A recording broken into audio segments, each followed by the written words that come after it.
Welcome to Car Shopping Questions and Answers. If you are car shopping now or in the next 6 months, I want you to type me in the comments. My name is Deshone the Auto Advisor. That's what I'm publicly known as. And all we do here is make sure that you know how to pay less than everyone else for cars. I'm very big on that. We spent the last 3 years helping people do this. And I spent 14 years in the car business before I started this. So I want you to start typing your questions. It's very important that when you're on this broadcast, you are locked in. Block out everything else. There's a lot of stuff in this world that wants to distract you. When you are distracted, you pay more money. That is what happens. When you are distracted, you pay more money.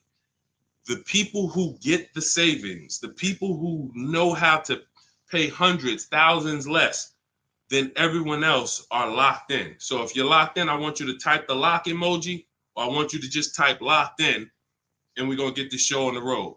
This entire broadcast is brought to you and sponsored by my new digital book. It's called Cars from Home, 7 Steps to Saving Time, Money, and Avoiding Dealerships. You can get a copy in your inbox immediately for 75% off for the next 30 minutes. When you visit the site, in my TikTok bio or in my Instagram bio, you'll see a button to activate the 75% off. You won't pay the $97. In YouTube, you guys will see a comment posted for you guys. I have a link pinned for you. And if you're on Facebook, if you're watching, I have a link for you floating. You can click that and that'll activate your 75%. But it's only for 30 minutes and you'll have the entire blueprint of everything we're going to discuss today. So while you guys are typing your questions, start typing your questions. Start typing your questions. I want to talk to you about the process. Thank you, Kelly. Good to see you. The process that we use to get below market leases, new cars, and used cars. Now, I know that might sound foreign to you. The idea of having a car shopping process may sound foreign because you may be used to winging it. Oh, I just feel my way around it. I hope I do okay.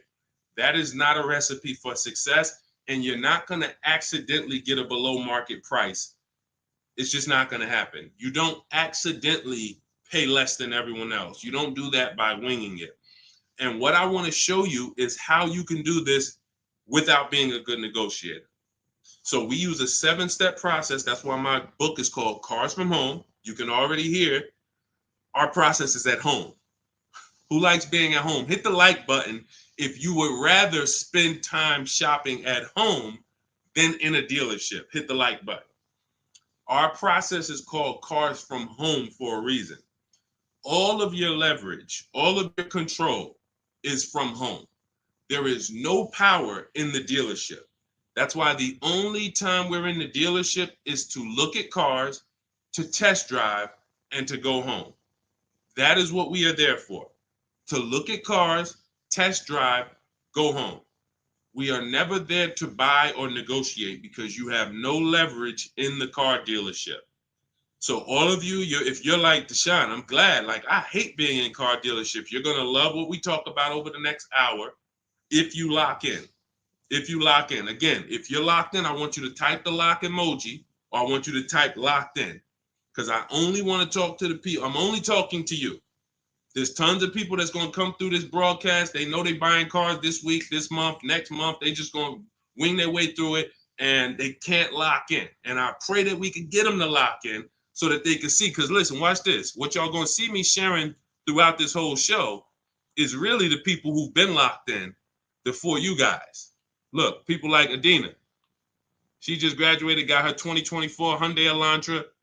She decided the lease was the best way to go for her. She's paying $365 a month, no money out of pocket.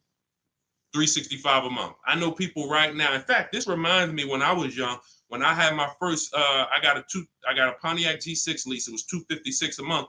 A friend of mine bought a car just like this, a Toyota Corolla. They were paying $500 a month. So you talk about 365, 500 and change. These are major. And now to buy a Toyota Corolla will probably be more like close to the $600 a month to buy a new one. So we're going to talk a lot about our structure here. So let's get into it. Dolan, I see we getting questions, but let me, as we get the questions, let me, matter of fact, let's go. We'll start with the questions. No, bring it up. Because as quick as people type questions, I'll get to them. So this one's from TikTok. I practice what you preach. lease and get the lowest payment and under warranty, it's great. I stay there all day at the dealership until I get my price. See, now that's the only part. I love the first part of what you said. The second part, we don't do. And I'm going to tell you why. You don't know what the bottom is. Every dealership's bottom is different. And what they want you to do is they want you to think, again, if this is your first time on a live with me, I want you to type the number 1. Type the number 1 if this is your first time ever on a live stream with me, with us, first time. You may not be familiar with what we teach here. So let's get this out of the way. I don't spend time in car dealerships, and I teach people not to. I'm going to tell you why. Welcome, Kellyanne. Okay, welcome. You came in giving gifts, and I appreciate you. So check this out. Here's why you never want to be in a car dealership negotiating. You don't know what the bottom is. Every dealership's bottom is different. I know they may have told you every Nissan dealer is the same. It's like the Apple store. So just go to whichever one's closest. That's not true. Every dealership is independently owned and operated. They're an independent franchise and they're competing. That is what dealerships do. So here's the dangerous part. Here's the dangerous part about negotiating with one dealer. So you take somebody who, what do y'all think is a good, let's just say, right? Example. Let's take a car that is $40,000 car. What do you think a good discount would be on that? What do you think a discount where you'd be like, okay, I think that feels right. Let's throw out some numbers. I told you, stay by your keyboard, y'all. Let's go. Let me talk to people that's locked in. You're looking at a $40,000 car. What do you think a good discount is on that? Good discount. Just throw a number out there. Some people don't know. 35, okay. $5,000 off. Okay. We'll get to you, Theo. I see you. Okay. $5,000 off. Okay. Let's go. Kelly Jean, you locked in today. I'm okay. $2,000 off. Okay, Atlanta lawyer. Okay. Now watch this. So somebody said 2,000 off. Somebody said 5,000 off. Watch this. Now Tiffany gets a $40,000 vehicle. Look, MSRP was $44,820. She got $6,538, $30 off. Now let me tell you how she guarantees that's the best deal. Multiple offers. If you're in a dealership where the market price of the vehicle is everyone's charging $5,000 over sticker, $3,000 over sticker, $8,000 over sticker, then maybe a $2,000 discount is the best in the market. But there's no way for you to know that without multiple offers. Like, look at Eddie. Eddie's shopping for a Toyota. He bought it. This was last year. He bought it and he said, look, I went with the perfect purchase route, which is a strategy I teach. 2023 Toyota Camry hybrid with all the bells and whistles. Initial quotes were over 10,000 over MSRP. So if any of you are familiar with this vehicle, the Toyota Camry hybrid, dealers were charging people ridiculous money, and they still are. He ends up getting a $2,086 discount after he looked at multiple offers. That is the name of the game. You can't, because now let me show you a little bit more of why we must get multiple offers. You can't feel for the bottom. Look at this. When you look at somebody like Kimberly shop, she gets a matter of fact, oh no, we just had somebody I want to share with y'all because she saved more money than anyone else I've ever seen. Did I bring her deal in here? Did I bring her deal in here? Hold on one second. Yes, I did. So this is Milligan. This was last week. It was a couple days ago. She gets a 2024 Mercedes EQE. It has a $79,000 list price. $79,000 list price. Now, if she would have went in there and said, well, I'm just going to negotiate my way in, and I'm just going to, let's say she got $8,000 off, $10,000 off. Who would feel like that was a good deal? You go in, you're looking at a $79,000 Mercedes. You know, does your gut tell you that's a good deal, or you want more? 10,000 off. Let's say 15. 15 off. And is that a good deal? Come on, tap in with me, y'all. Talk to me. Talk to me. I want y'all to know, because we don't do. I want y'all to know that I'm conservative with what I'm about to tell you. But I need you to hammer this point into your head that negotiating with a dealer is a losing battle when you're negotiating in there. So all right. So Jimmy said yes. I see you. Kelly said yes. 15 grand sounds like a good discount. I would feel good about that. Milligan paid $56,000. If you're on YouTube and if you're on Instagram, you can see it on the screen. She sent me her paperwork. This is what I do. So this is literally, people send me their deals. People who I work with around the country, whether you have my book, whether you're in my program, people send me their deals all the time. She paid 50. She saved almost $30,000 on this vehicle. Brand new vehicle. So what does that tell you? Had you gone in there and agreed to a $15,000 discount, you would have left thinking you did okay, which is the point I want to make before we wrap this question up. The name of the game with car sales, and I did this for 14 years, is not that you win. It's to make you think you won. The name of the game with car sales is to make you think you won. It is a psychological game that when you're negotiating one-on-one with dealers, it's impossible for you to you can't win. So when you step outside and you start to sit back like we do and shop from home, and you learn how to look at the market the way I teach, the way you're going to learn, the more you tap in here, you will understand that your money and your leverage is at home, putting dealers against each other. Not going into one dealer and saying, okay, how much can you take off? Okay, who got that? Type $ if that point makes sense. You cannot feel for the bottom. You cannot say, oh, okay, that sounds good. 3,000 off. That sounds good. 10,000 off. That sounds good. 20,000 off. You can't say that on any vehicle. Now, sometimes your best discount in the market is 8,000. Sometimes your best discount is, like you saw Tiffany a little while ago, 6,000, 6,500.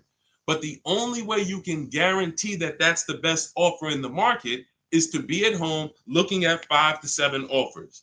And in my book, I teach a strategy called the 25 to 5, where we connect with 25 dealers online, and it literally takes us 20 minutes. I have all email scripts that you send. There's no talking.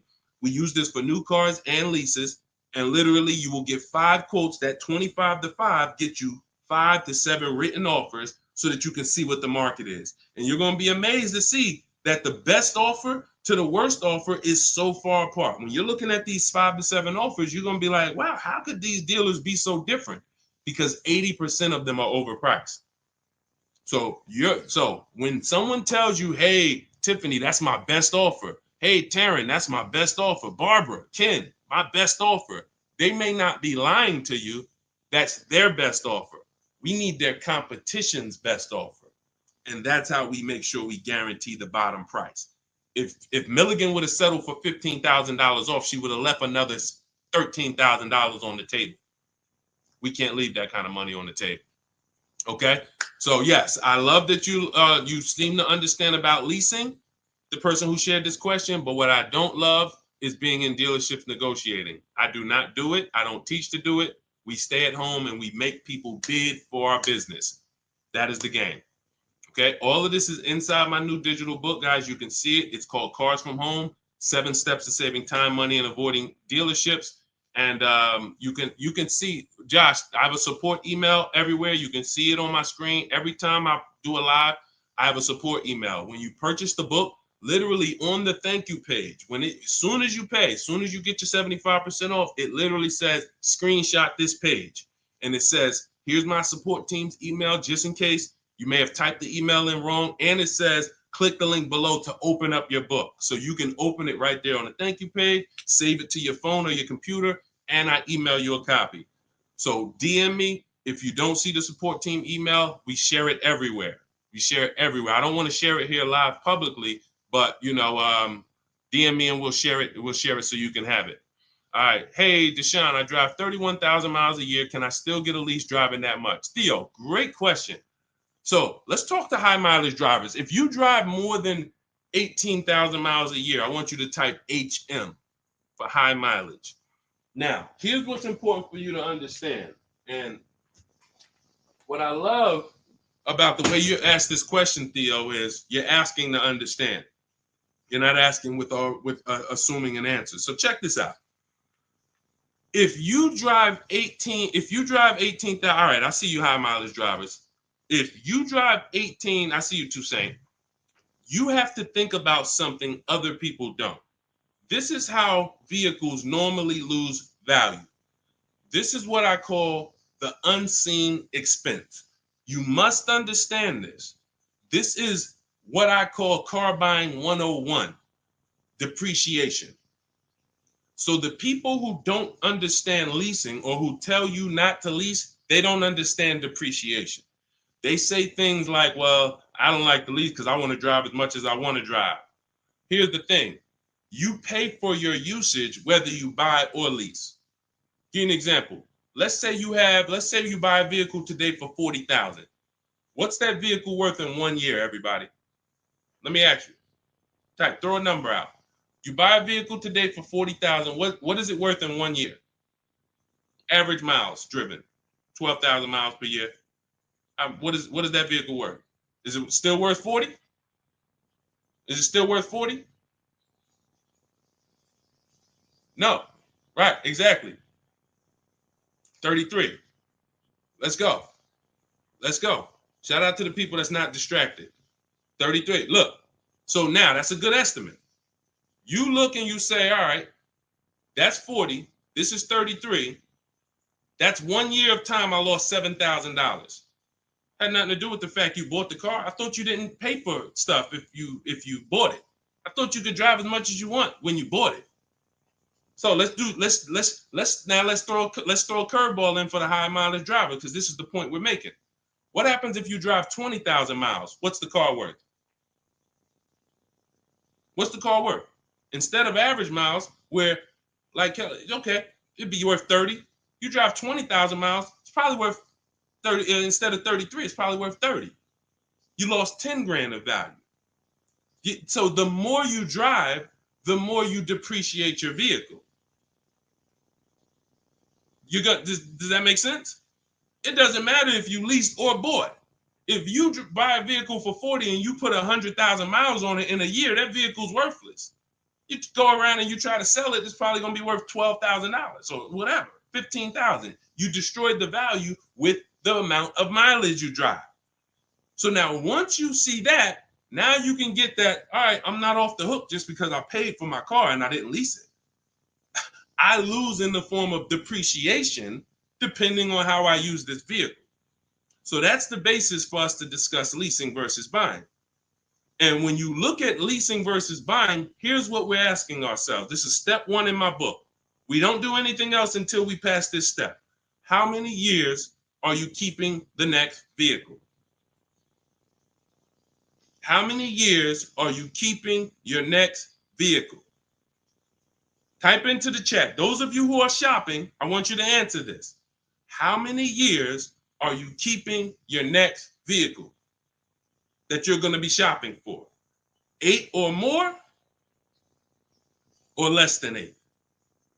This is called the 8-year rule. See, I get a lot of people, and I see a lot of you ask, hey, I'm looking at a Porsche Macan. Should I lease or buy? I'm looking at a Rolls Royce. Should I lease or buy? I'm looking at a Honda Civic. Lease or buy? It's the same answer. How many years are you keeping the vehicle? Because here's what you need to realize. You're going to lose the most value in 5 to 7 years. But after 5 to 7 years, after 7 years, the depreciation cools off and you start losing little value. Who has a vehicle outside they've had for more than 10 years? Type me. You got a vehicle in your driveway right now. You've had it for more than 10 years. I want you to type me in the comments. And we don't get many people nowadays. People are not keeping vehicles that long anymore. Okay, I see. Kelly Jean has one. Tiny Boy, I see you. All right, Naturally Dope. Okay. If you got a vehicle right now in your driveway, you've had it for more than 10 years, type me. Okay, I see you, just be you. All right. All right. These are called long-term. Look, been 18 years next month, naturally dope. Now, here's what's beautiful about them. Their depreciation is like this. What does that mean? Whatever their vehicle is worth today is probably going to be worth the same thing next year. I see you, E. Valentine. That means you beat depreciation. See, there's only two ways to beat it. Long-term ownership like them, or with a below market lease. You cannot buy a vehicle, have it lose value for 5 to 7 years, turn around and replace it and think you won. That's just not the way it works. You bought it for 40, you traded it in, it was worth 15, and you thought you won. You lost $35,000 or $25,000 in that time period. Was there a way we could have gotten that car or a similar car and lost less than $25,000 in that time period? This is what we're trying to do when we're beating depreciation. So if you are a long-term person, those of you who said, yeah, hey, Jose got 10-year Cadillac, had it from 2011, perfect. If that's your plan, you don't think about leasing. But if your spouse says, I don't want to keep a car that long, I don't see myself keeping a car that long, then they shouldn't be thinking about purchasing because they're going to lose in depreciation. So now when you look at what a lease is you have an opportunity to overpay. There's 3 types of leases: market value, above market value, below market value. If you pay market value or above market value, you lost. You lost. Market value or below market value, you lost. If you're enjoying this on TikTok, can y'all just double tap the screen? Just start tapping the screen. You're going to see the likes run up, and y'all just keep running them up. And what that does is it lets TikTok know we talking business over here, bring more people. If you're enjoying it on Facebook and YouTube, can you hit the share button, tag a friend in here so we can help them protect their money? This is about below market lease deals because you've seen commercials that say, hey, you can lease this vehicle for this, $5,000 down plus tax. Those are above market lease values or market value. When you see lease deals that look like this, and this is why I show you people who came before you. Danielle, $44,000 Audi, 2024, no money down, $550 a month. No money down, $44,000 Audi. You guys know, some of you know, every $5,000 on a loan is about $100 per month. So to buy that $44,000 Audi with no money down, we always shop our deals with no money down. And once you embrace what I'm telling you, you'll be shopping with no money down only. That doesn't mean we don't put money down, but we always shop all our deals, purchases, leases, used cars with no money down. Because when you start putting money down, it confuses you. Unless you're really, really good at math. If you're really great at math, then it won't. But if you're not great at math and you start putting money down, it's going to confuse you because you really don't know the deal you're getting. You only are focused on what is that monthly payment. So that's why we shop with no money down. But to buy this same vehicle with no money down for a $44,000 vehicle, that's a $900 payment on a 5-year loan. That's a $900 payment, $800 payment on a 6-year loan. She's paying $550 below market lease. Look at Kimberly. She saved 20 grand on her Maserati, below market lease, an $86,000 vehicle, $950 a month. $86,000 vehicle, $950 a month. Charles on his Palisade. Some of you have a Palisade. It's $48,000 vehicle. 48, almost $50,000 vehicle. That's $1,000 a month to buy. All day long, 5-year loan. And some of you, if you're like Deshone, well, I got a $50,000 vehicle and it wasn't $1,000. That means you took a long loan. So we don't do that here. We don't take 8-year loans. We just don't do it. It's the same reason we don't take 40-year mortgages. We have boundaries here that tell us this is too expensive for us. So anyone can get you in a car. You could go buy a Bentley. They give you a 190-month loan. You'll be able to afford it. That don't mean it was a good deal. So we cap our loans at 672 months. We will not go longer than that. That is the longest loan we take. So you look at what this would have cost Charles. Hyundai Palisade, $48,000. That's $1,000 a month payment. What is he paying? $597. And you got people like Zafrina who just killed it. Look, $65,000 Jeep Grand Cherokee, $579 a month. That's a 0.88% lease. These are below market leases.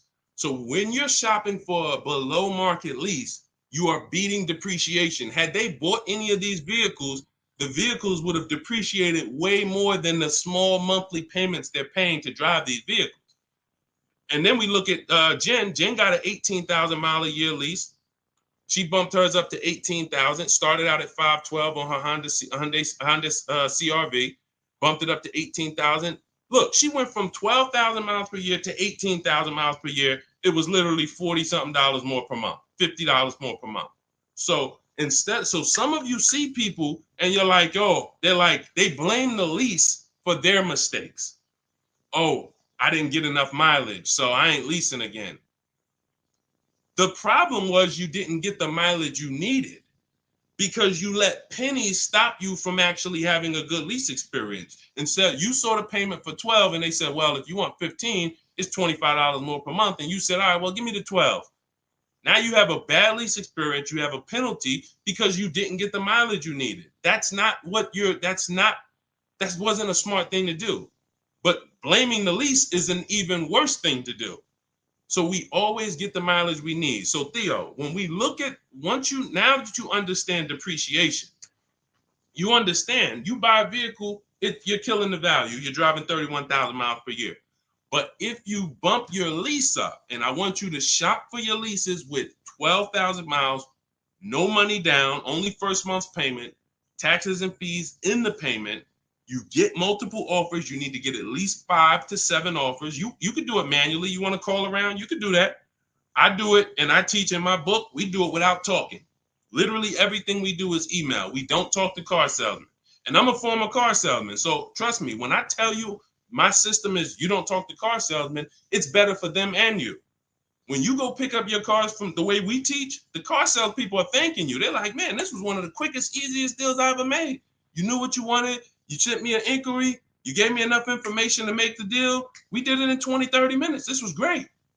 I would never develop a system that would make car sales people work hard. It's easy. They love what we do. But at the same time, you got to find the right dealers.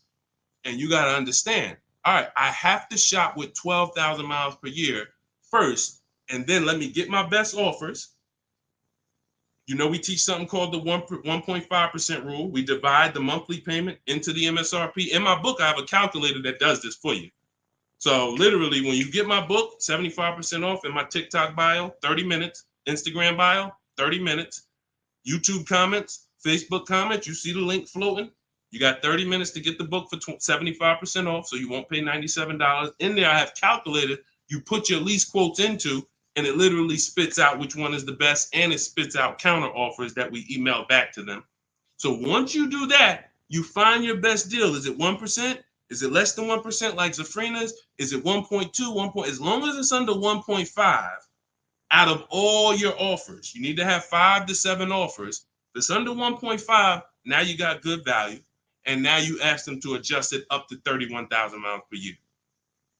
You can absolutely do a high mileage lease. And you are going to spend less if you're a short-term driver. So I told you guys, if you were on the stream the other day, I talked about the guy that came in. He's the one taught me this, a customer. When I worked at Hyundai, I was a manager for a little bit. He came in, he had a high mileage lease on a Hyundai Sonata. I had never seen it. He had 72,000 miles on the car. And I was like, hey, you leased this? He said, yeah, I always lease. I'm in sales. He said, I used to buy my cars. I would always have negative equity. I had to do big down payments. I hated it. I started doing just a high mileage lease. He was only paying like $150 a month more than the normal lease for 25,000 miles a year.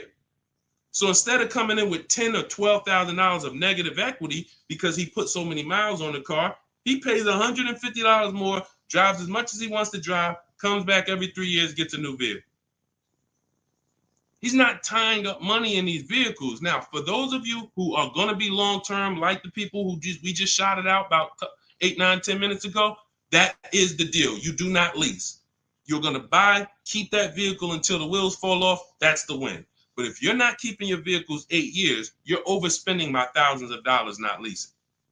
And we prove that over and over and over and over here. I want you to get from being stuck in the middle, either get to the lease side or get to the long-term owner side. Get out of the middle. That's where the depreciation hits are. That's where you lose in resale. That's where you overspend by thousands, and I need you out of there. Okay, that's a great question, Theo. Great question. Go ahead, Dolan. Let's shoot the next one in. Keep typing your questions, y'all. Could y'all keep tapping the screen on TikTok and keep running the likes up? Every time you hear something you like, either hit the like button or the share button. If you're like, man, you know what? Because at the end of the day, look, it's only a couple people that help us move this mission forward. I appreciate it. There's a couple. I love the people who tap in, but I really appreciate the people who share, tell their friends. I see you. Okay? I see you, and I appreciate it. Let's go.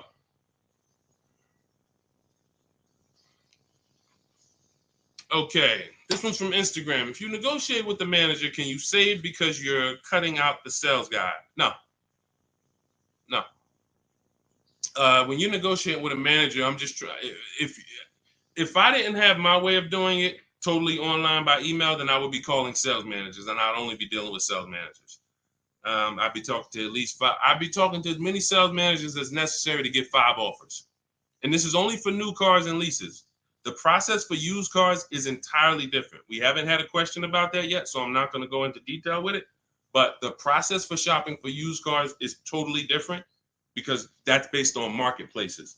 But when we are talking and we're shopping for new cars and leases, we're only dealing with, I would only deal with managers if I wasn't doing it by email. But yeah, that's not going to help you save. What's going to help you save is getting multiple offers and seeing who's the best offer.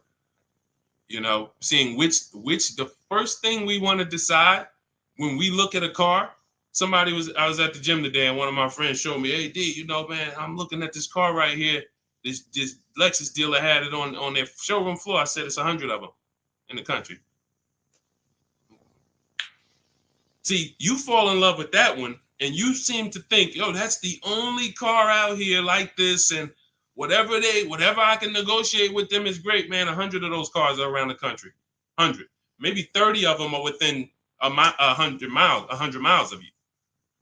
My mission and your mission is to find which dealer is going to sell that car for the lowest price.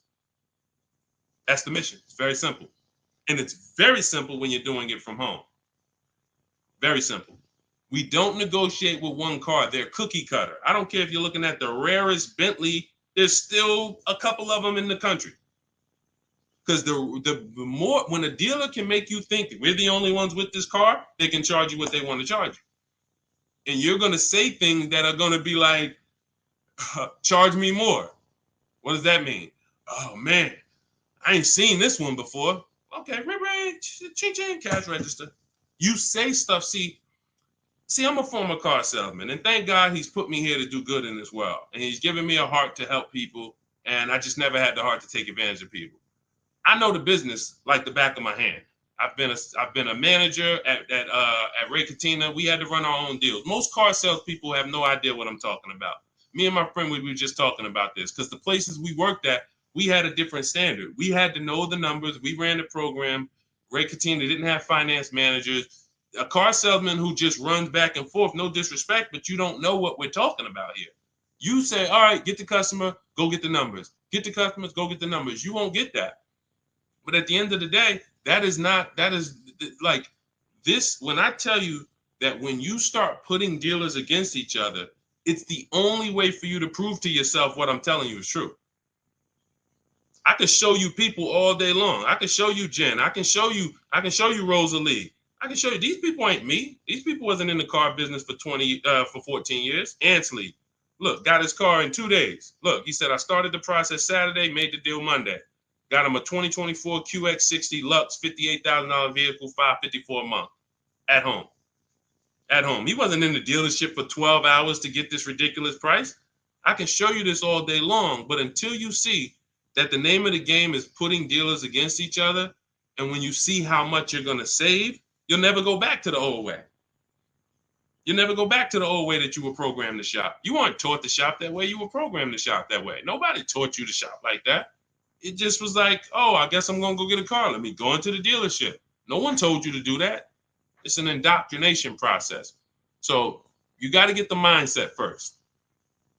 Biggest thing. That's why that's why there's a couple things that I do to let you know it's mindset first. Without the mindset, you can't get what we're talking about. Unlearn, relearn. That means you got to unlearn what you were taught. You got to unlearn what you do. If it's not working, unlearn it. You can't relearn it until you dump the old stuff. Cars from home. That's the mindset. That's the mindset. Anytime you're spending more than a couple minutes in the dealership, you got to ask yourself, I'm definitely not doing cars from home. This doesn't feel like cars from home.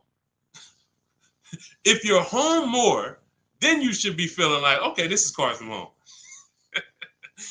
And all of this is in my, if you like, guys, you don't want to remember all of this, you just want the step-by-step blueprint, that is my new digital book. It's 5-star rated. You can Google it. It's called Cars from Home, 7 Steps to Saving Time, Money, and Avoiding Dealerships. You can get your copy for 75% off in my TikTok bio, my Instagram bio, the YouTube comments, or the Facebook comments for the next 30 minutes. After 30 minutes, price goes back up to $97. And it is worth every penny at $97. People saving $5, $10, $15, $20,000, never spending more than 30 minutes in the dealership. They pay $97 all day. We sold tons of books for $97, but $24 is better. So go ahead, Dolan, shoot the next one up. All right. This one's CPB013. Is the online price the lowest they will go on a used car? All right, so this is a good question. Is the online price the lowest they will go on a used car? If I've narrowed it down and I see a car that is priced lower than everything else on a used car, now we're talking about my multiple marketplace strategy, because this is how we look for used cars.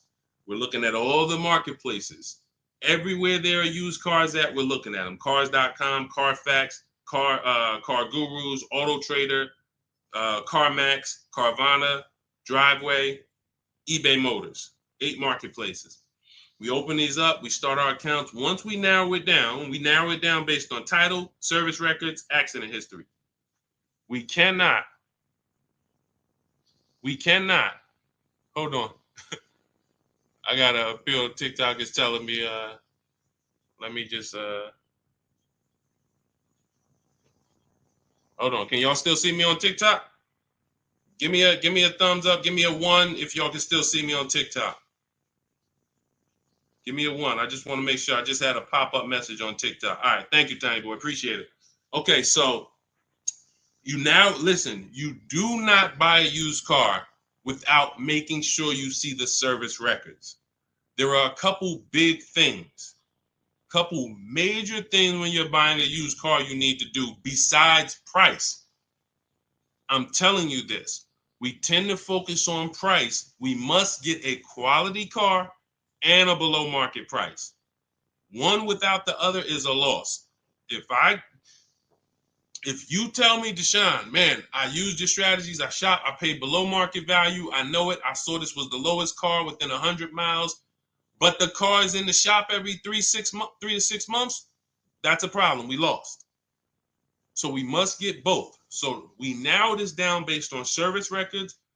As of right now, Carfax is the only one I know that shows service records. So now you can pull this and you can use this on your actual, you can use this as a last case when you narrow it down. Now in my book, it's only one strategy I don't share publicly. It's my secret strategy to get free Carfaxes. I share everything else, but that's my secret sauce. So that's in my book. I'm not going to do that here. And I'm going to tell you why. One Carfax covers the price of the book. So, those of you who want my secret strategy on getting free Carfaxes, that's in my book. But once we get the Carfax, we can see the service records. If the service records aren't consistent, do not buy the car. That's my recommendation. I don't care how good it looks. I don't care if he tells you, hey, I used to change the oil. I changed it myself. Without proper service records, the engine could go before it was supposed to go. The transmission could go before it was supposed to go. Like, this is literally the worst thing you can do. And you don't want that. Okay, let that be a deal breaker. No service records, deal breaker. So another thing you do is you type the vehicle into Google. If you're looking at a 2017 Kia Optima, what you do is you type in 2017 Kia Optima reliability. Skim the articles. Just skim the first page. It don't take you 5 minutes. Look for any red flags.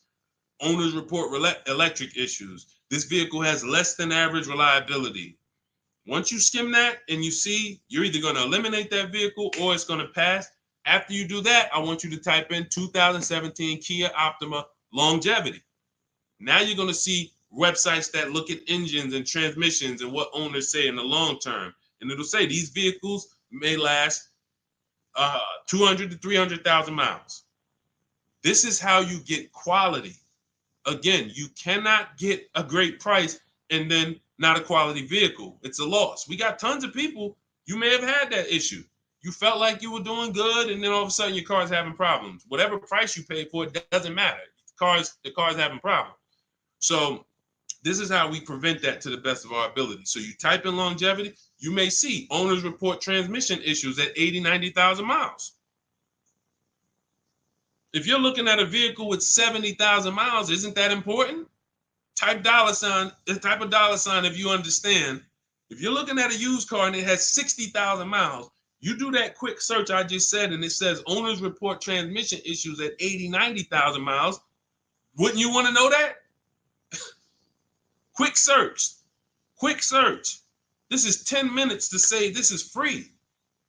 Free things that take no time, that save you thousands of dollars and headaches and money and all of this. So now, once that's happening, we look at the prices. Now we look and say, all right, is this the lowest price on the market? All right. Are they going to charge any fees? This is what we need to know, CPB. Because some people will put a price online. Who's experienced that? Who's had a dealer that they saw a price online, they went in, and then it was a different price? Type me if you've had that happen to you. You saw a price online, you said, okay, price looks good. You go in, all of a sudden it's okay, but this and this, and then we got this, and then we got this, and next thing you know, you're $8,000 more than the price online. Happens all the time. How do we prevent that? We call before we go. We must verify fees before we go. So when I look at a price online, CPV, you got to understand something. There's two types of dealers. There's dealers who list used cars and they have no intention to sell the car at that price. They're going to bump the price up when you get there, and they hope you don't call. Because if you call, then they know you won't come. And in my book, I teach you how to call. We don't waste our time. We don't let anyone waste our time. While we're in a dealership that's wasting our time, the real best price car is selling to someone else. If you narrow it down to 3 cars and then you go see one and it's like, okay, Dad, you wasted my time. Now you come back and the other 2 that was really the best price, those are gone. Because the best price cars don't last long. So we can't afford to let anyone waste our time. So now the goal is to see, can I get money off, but not here. We don't do that until we get there. Because a lot of times when we shop for used cars, we're getting notifications of every car that pops up. A lot of times we get cars that no one even knows hit the market yet. Soon as they hit the market, because I teach you how to know the market, you literally know the car there before anyone. You verify fees, you're there, you test drive it, you lock the car up. You can't call those dealers and be like, hey, could you take another $1,000, $2,000 off? Because they're going to be like, well, we just got the car. We're going to give it some chance. And I'm going to give you another insider secret. Dealers use a tool called V-Auto. When we list used cars, we know what every used car is priced at around us. We know what every single used car is priced at all around us. So we know we're the lowest priced car in the market. When you're looking at that car and you see that's the lowest price out of all of them, that dealer knows they're the lowest price. So when you call them and you look for more money off and you're not there, you don't have any leverage. So we do that when we get there. So this is all in the process that we use. I talked to y'all at the beginning of the stream. We talked about process. Everything we do is a system. That's why we have thousands of people that you look all over my pages, you read those comments, you see people sold their leases. I made so much money selling my lease. Oh man, I got $10,000 off. Man, I got a deal that was $200 less than what I thought I could get. Look, I had, I think Vicky, who wrote into me? I think Vicky wrote into me and said, What's her name, Vicky? Okay, can you take that question off, CP? Dolan, so I can see this. Okay, yeah, it was Vicky. She said, "Hey, Deshone, thanks to your book and the methods, I was able to get my new lease for a 2024 Volkswagen Atlas for $175 less a month than my first quotes. I did it all online except for picking up the car. I put no money down other than first month's payment and DMV. I saved over $6,000 over the life of my lease listening to your tips, using my scripts. My negotiating scripts, you don't talk, you're typing, you're copying and pasting. So if you have it, if you can't copy and paste, this ain't for you. If you're not good with a computer, you can't visit websites and copy and paste. This isn't for you. But that is the name of the game. That is the name of the game.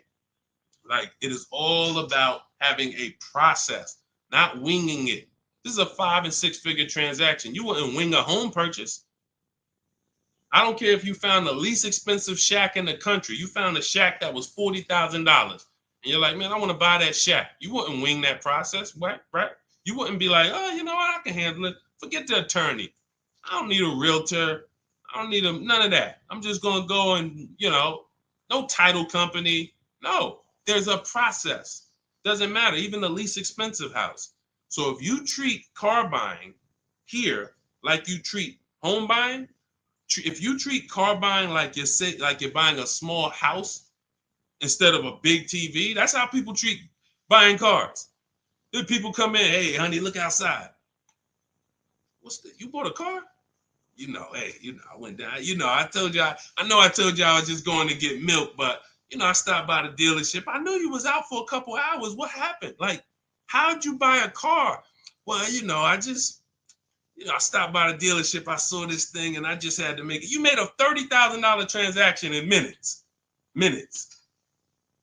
It's like it's a big TV, like you bought a 90-inch TV home. Look, honey, but I got a car, something that costs $50,000. I did it in a couple hours. This is why we're losing. And so part of what I got to do, y'all, I got to tell you the bad news. I got to tell you the bad news so that you can get to these prices. You're not going to get to these prices unless you realize that everything they taught you to do was for them to make more money. Once that clicks, you come over to our side and you join our side, and we'll just, you'll be winning for forever. New cars, used cars, leases, high mileage drivers, don't matter. We do it all. All right, go ahead, Dolan. All right. I'm in 3/6 years in my finance car. Okay, it looks like you're about halfway in, and would do anything to pay less than $660 a month. How do you feel about refinancing? Okay, so there's a right way to refinance and there's a wrong way. Refinancing should be you qualify for a better rate now, but you don't want to stretch the loan out. And I'm going to tell you why. Most of the people who want to loan you money, they want you to take it longer. I make more money lending you $40,000 for 8 years than I do for 3 years. So the longer you take the loan, the more I'm pretty much guaranteed to be all right. If you pay for 2-3 years, a lot of that is going to interest. So by the time you get to halfway through, you still owe a good amount on that vehicle. So most people, when they refinance, they call and they're like, okay, well, what's the lowest payment I could refinance into? And then they'll stretch the loan out. And that ends up, like, let's say if you paid 3 years already. Now you go in and you say, all right, well, what can I refinance to? They say, well, we could get you the $375 a month. We give you a new 6-year loan. And now people be like, oh, well, I like that better. But you already paid for 3. What's 3 plus 6? 9 years. No one's taking, there's no smart person on here that would sign a 9-year loan. But that's the problem. So here's what I would do. You're already, all right. Another thing about refinancing, it's for people who want to keep their cars. We said this earlier. The people who are keeping their cars want to actually pay them off and keep them until they, forever. or at least until they know that the depreciation is over. And that's really not even that, because once the depreciation, once you get here, you buy your car here, by the time it gets here, you paid it off. Now you don't want to get rid of it, because now this is where you've reached what I call the reward stage. This is where it's like, man, my car is not really losing that much value. Now let me keep this thing and really get my money out of it. You don't want to flip the car as soon as the depreciation has really settled. You don't. So if you're planning to keep that car and keep it 8, 9, 10 years, then you refinance, and then you say, all right, I'm just going to make sure I got the best loan. But I would recommend you refinance and pay the highest payment you can to pay off the car quicker, not stretching the loan out. It's just you're paying more. It may seem like, okay, yeah, I'm paying less, but you're paying more. You've already paid for 3 years. They stretch you out another 5 years. That's an 8-year loan. You paid on the car for 8 years now. So what I would look at is, if you're not a long-term person, if you're not keeping your cars 8 years, you should be flipping out of that car into a lease. You should literally we have a process we call the equity assessment. Some of you know there's a word we don't use here. It starts with a T. Who knows? Because I know we got some new people on here. If this is your first time, you wouldn't know this. But there's a couple people that tap in with us regularly. They locked in. They becoming below market masters. A lot of them have my book already. So there's a word we don't use. It starts with a T. See if we got anybody on here that know. Thank you, Terry. Trade. Yes. Thank you.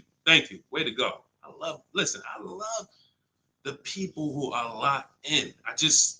I'm always going to listen. I'm always going to give y'all extra attention, because y'all are the ones.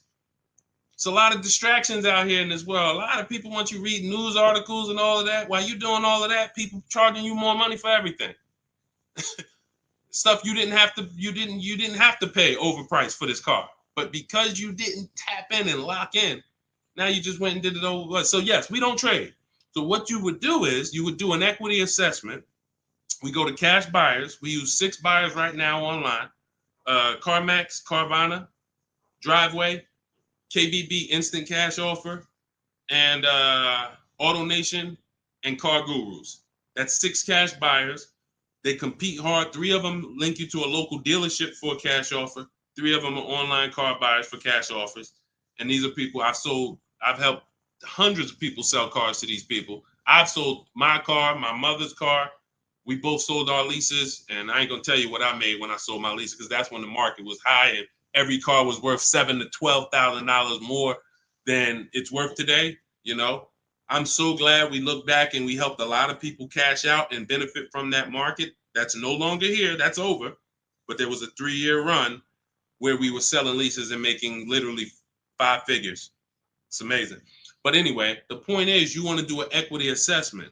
You want to let these cash buyers bid for your asset and see what's the most you could pay. You're not going to get money. You're not going to get these numbers on trade.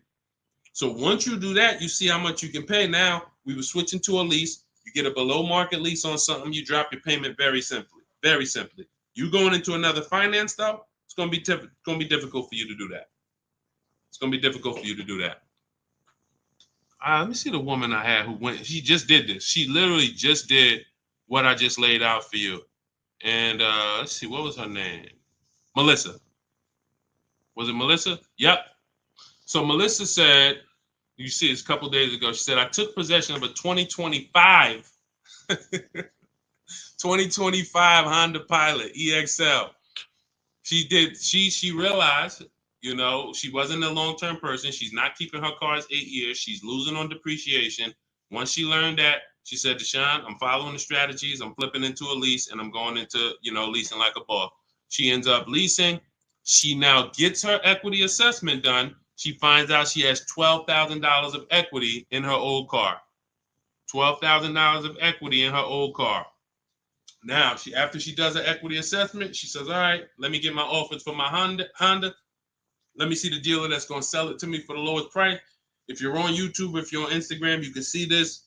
And I can't share this on the other platforms because it doesn't let me. But if you're on YouTube, you can see Melissa's whole deal that she sent.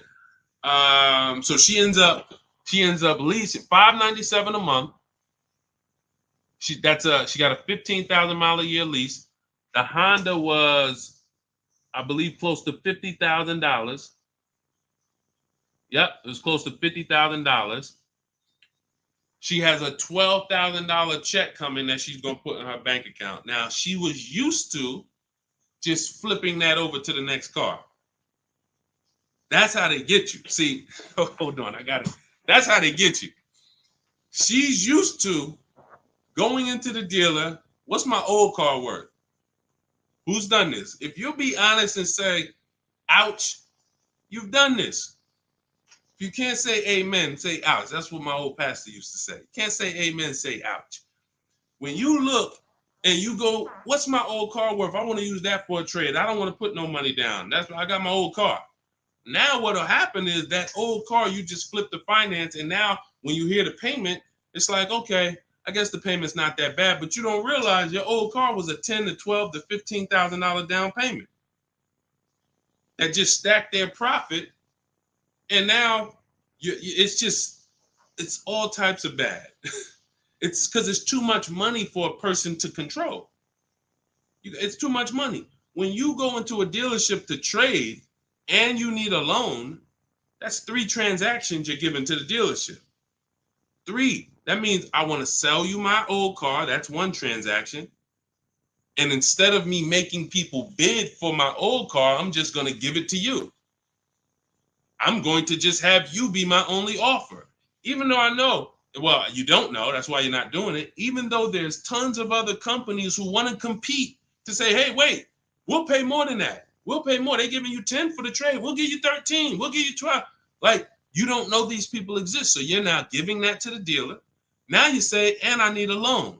You don't realize there's banks and credit unions that want to compete all around you. Hey, we could do a better rate than that. We could do a better rate than that. In my book, I teach something called the bank bidding war, where we have all of these people bid for our loan, and it doesn't affect our credit. There's a particular way we do this. It's a bank bidding war. They give you a window to shop. Now, you can't let dealers run your credit and just run you, that's different. I'm talking you rate shopping. But you're giving that transaction to the dealer without shopping it. And then you're buying a car from them, even though there's other dealers who have the exact same car that you're not getting prices from. That will sell you the car for $3,000 less, $5,000 less, $8,000 less, $15,000 less. You won't know that because you're just dealing with this one person. So that is what happens most of the time. That's why when you step into our way, you see it's totally different. You can't even mix what we do here with how y'all do it. You can't. It's oil and water. So that's how Melissa did it. The same way I just told you to do it. She said, you know what? I'm not buying these cars anymore. I'm not keeping them 8 years. If I'm keeping a car 8 years, then I'll shop to buy again. Again, for those of you who just came on the stream, if you are keeping your car more than 8 years, your next car, you shop for a purchase. New car, used car, purchase. But if you cannot tell me 100% you are keeping the car 8 years, you should be shopping for a lease. It's not even close. The prices paid, the quality of vehicles driven, as long as you're getting the right mileage you need, it's the best thing ever. New cars, and we're paying cents on the dollar compared to everyone else. But you have to bid these out. Can't walk into a dealer and say, hey, work me a lease out. You're never going to get these prices. Never. Go ahead, Dolan. Next question. All of this, for those of you who like Deshone, listen, I love what I'm hearing, man. It's no way I'm going to remember all of this. This is all in my blueprint. I'm not winging any of this. Everything I'm teaching is out of my step-by-step book. It's a digital book. It's called Cars from Home, 7 Steps to Saving Time, Money, and Avoiding Dealerships. You can get your copy for 75% off for the next 30 minutes. Now, if you visited the website already and the timer started, that means once that timer hits 0, it's not, you don't get 75% off. It goes back up to $97. So you won't get the $24 price. But if you get there before the timer hits 0, in my TikTok bio, in my Instagram bio, you can get your 75% off. It'll be in your inbox before we even end the stream. It'll be in your inbox in 5 minutes. Now, also, we have a link in the YouTube comments pinned for you to activate your 75% off, as well as a link floating on Facebook or in the comments for you to activate your 75% off. But once you get your book, I want you to screenshot the thank you page. One, it says right here, click below to open your book. So you can open the book and save it to your phone or your email right there. But then I also email you a copy. But sometimes you type your email in wrong. We have a great email system. We've delivered over 10,000 books, but we can't send a book to the wrong email. And that's what usually happens. So I want you to screenshot that page so you'll have my support team's email. And depending on where you're watching, you'll see the support email on the screen. But this is only for book delivery. This is not for questions. I don't do questions through email. All right. Jimmy, thanks. Just got the book. Can't wait to read and learn how to get a great deal on my next car. Congratulations. Use it, win. Follow it step by step. Don't change a thing. It's like McDonald's. I promise you. The reason why we have hundreds of people, I've worked with 2,000 people personally, and we probably got thousands of people that I don't even know about. Hundreds that have written me, text, DM me, emailed me. But I know we have thousands of people who've used our strategies to get below market prices and enjoy the car shopping process. Like, enjoy. How about that? How about, yeah, great to pay below market prices, great to save thousands of dollars. How about enjoying something, enjoying a process of something that you're about to spend 5 or 6 figures on? Not like, oh, just get me out of here. I've had people who I've seen them. I see them at the dealership when I was in there. They can't wait to get it over with. Oh, I hate this. It's a shame.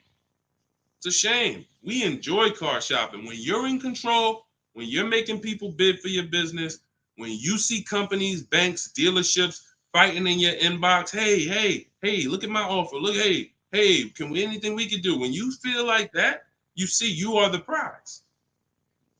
You see, you're the prize. Your business is the prize. The way we shop, we're the prize. You know, the way you've been taught to shop, you're begging. You're just begging. Come on, can you take off another 1,000?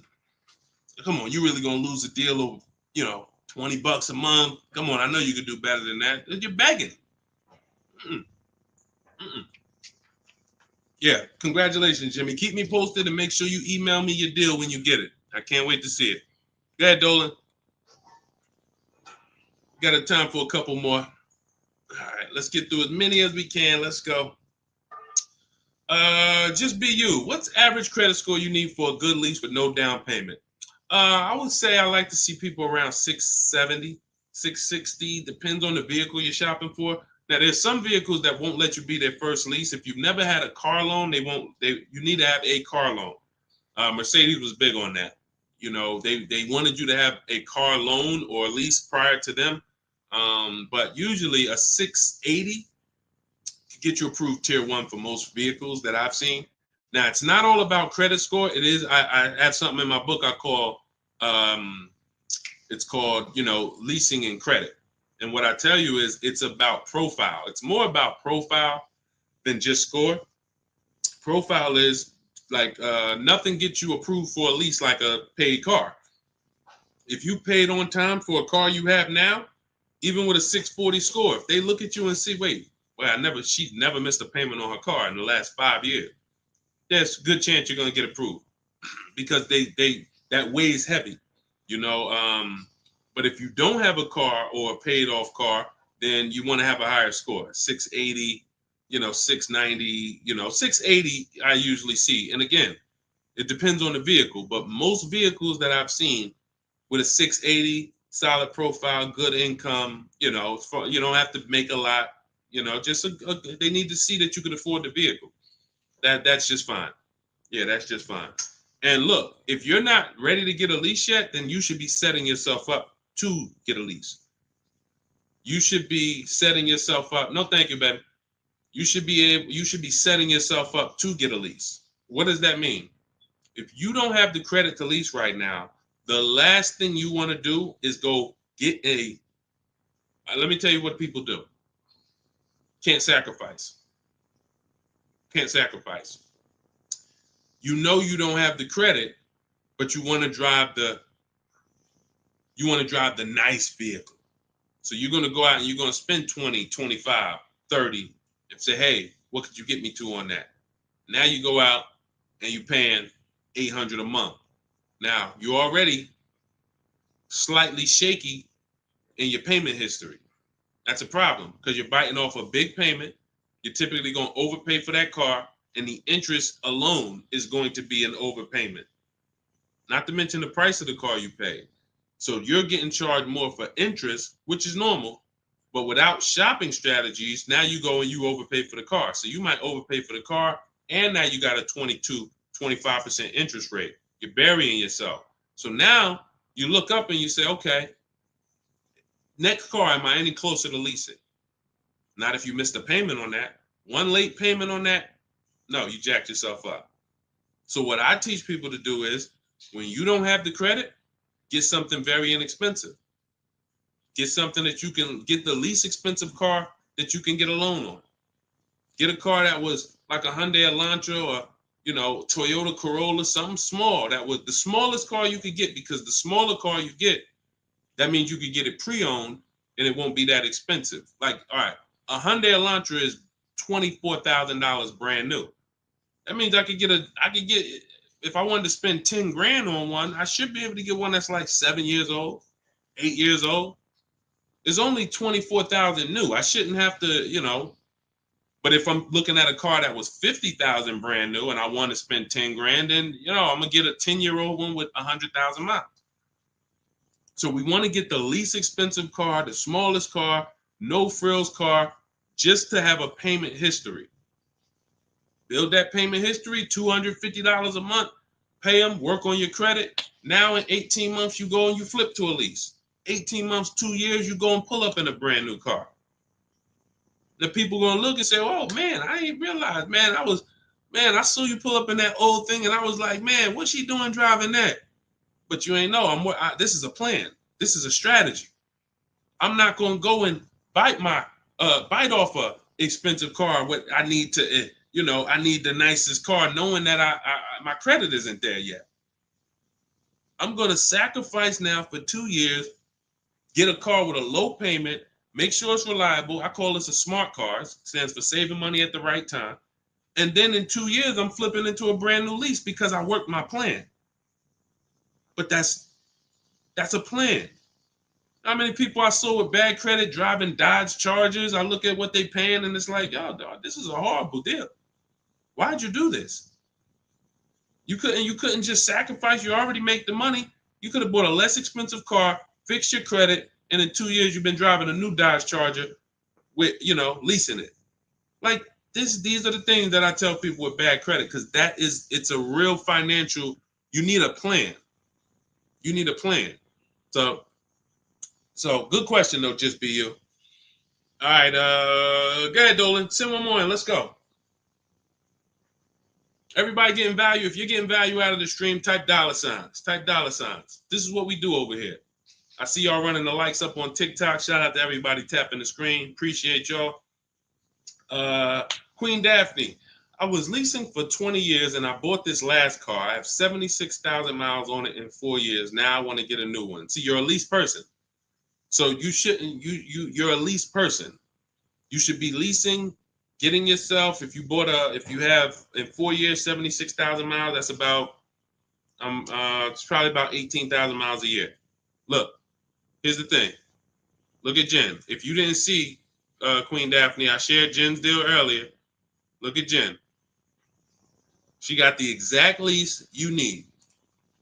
Look, finalized my deal this evening. Honda CR-V hybrid, very popular vehicle. 39,155, 512 a month at 12K. We always shop 12K with no money down.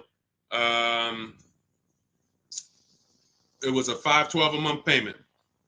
That's a 1.3% lease. 512 on a $39,000 vehicle. So now once we shop our deals for 12, that's when we adjust with the dealer who wins the bid. Whatever dealer wins the bid, now we adjust the mileage with them. We customize it with them. So she said, okay, she told the dealer she wanted 18,000 miles per year. It went from 512 to 563 a month. That's it. Literally. $50 more a month, and she's driving 18,000 miles per year. $50 more. That's what people don't do. They take the 12, $50 more a month times 36, that's $1,800. $1,800. $1,800 over a 3-year period. $50 more per month. She gets what she needs instead of a person who says, well, I really needed 18, but I got 12. So you got 6,000 less miles than you need. Multiply that by 3 years. That's 18,000 miles over you're going to go. At 25 cents per mile, you're going to be charged.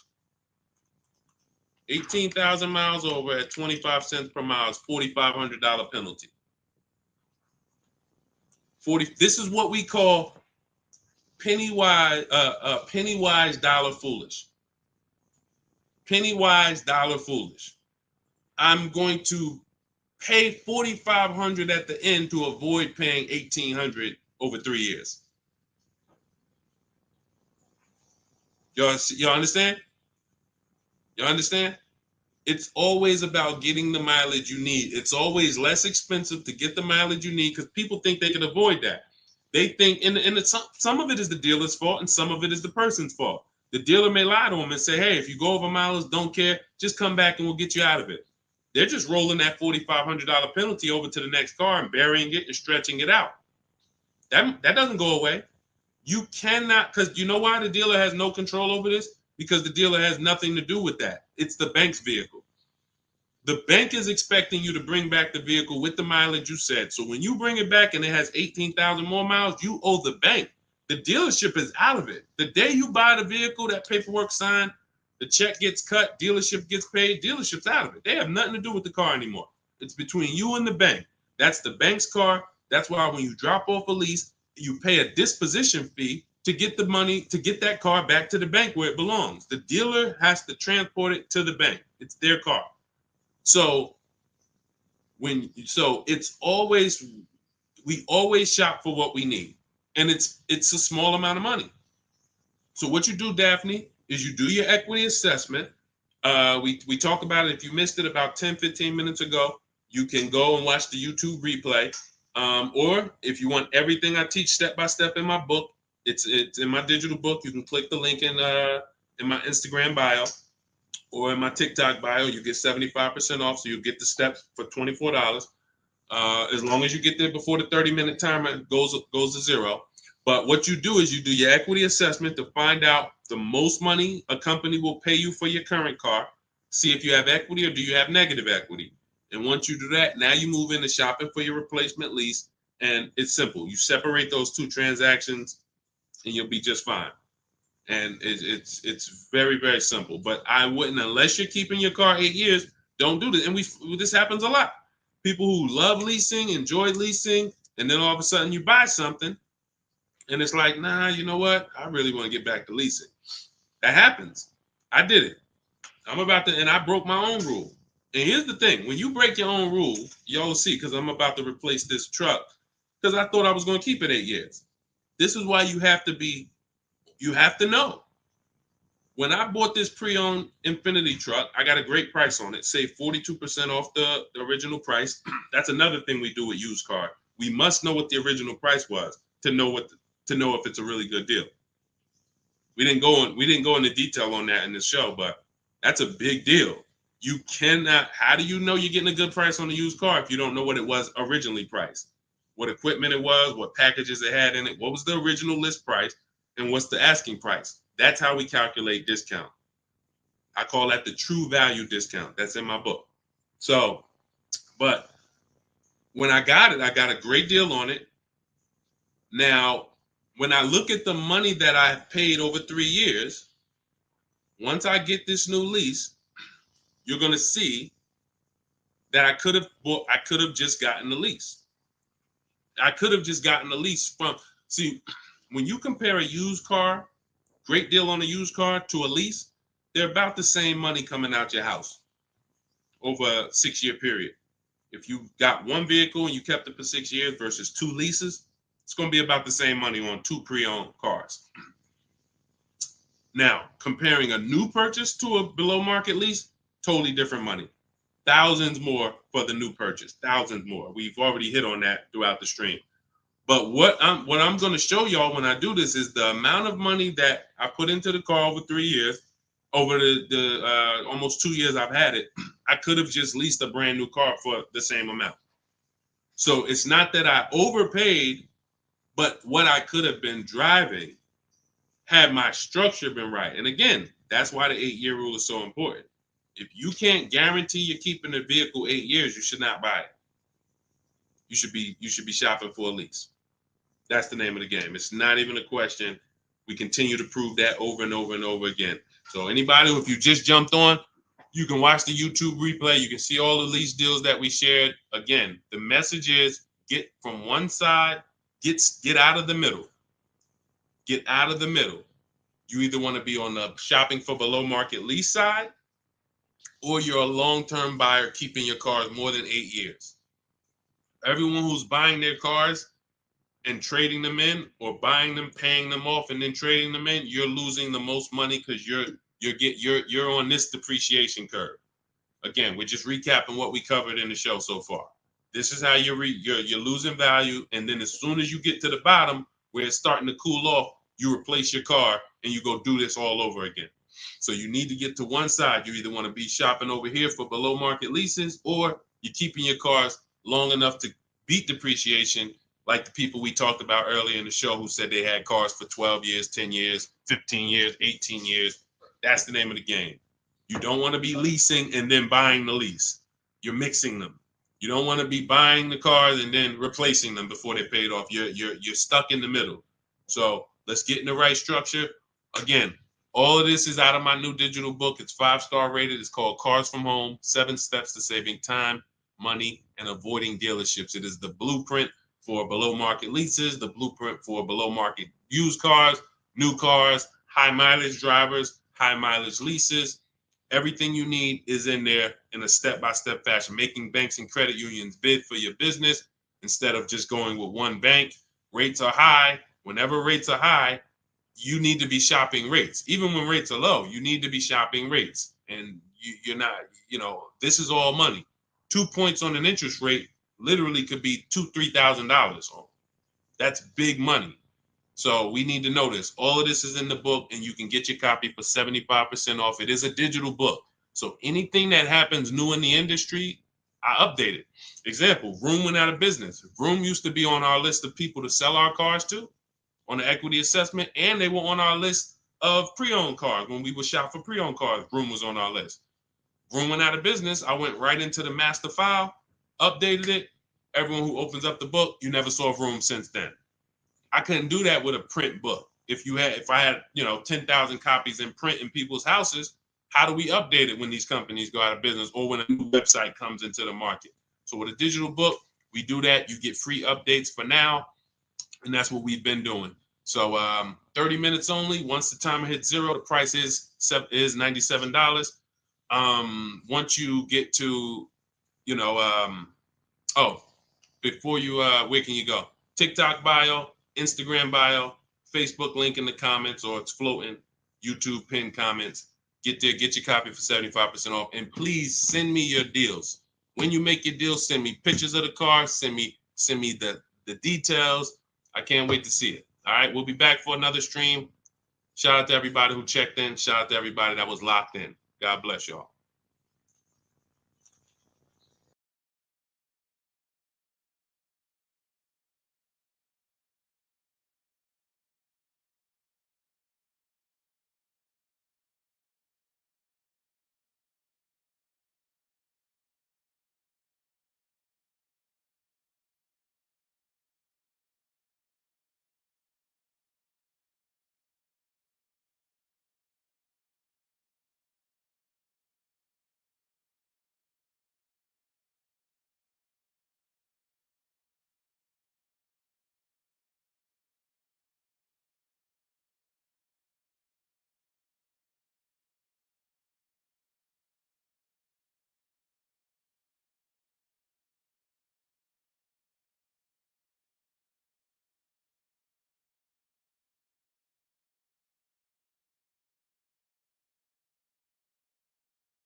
Welcome to Car Shopping Questions and Answers. I am your host, publicly known as Deshone the Auto Advisor. We do these shows throughout the week to make sure that you guys know how to have a process to get below market deals. There's three types of prices you can pay with any car: market value, above market value, below market value. Below market value is reserved for the people who have strategies. It's not for the negotiators. Great negotiators pay market value all the time. They never know it. The only way to guarantee below market deals is to master the art of putting dealers against each other, looking at multiple offers.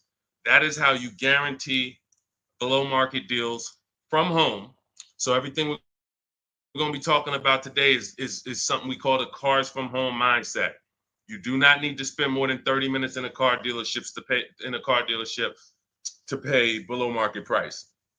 What you need to do is learn how to make dealers compete for your business so that you can stop begging for discounts. So you'll see this in a whole different way. We got a couple questions already that came from TikTok.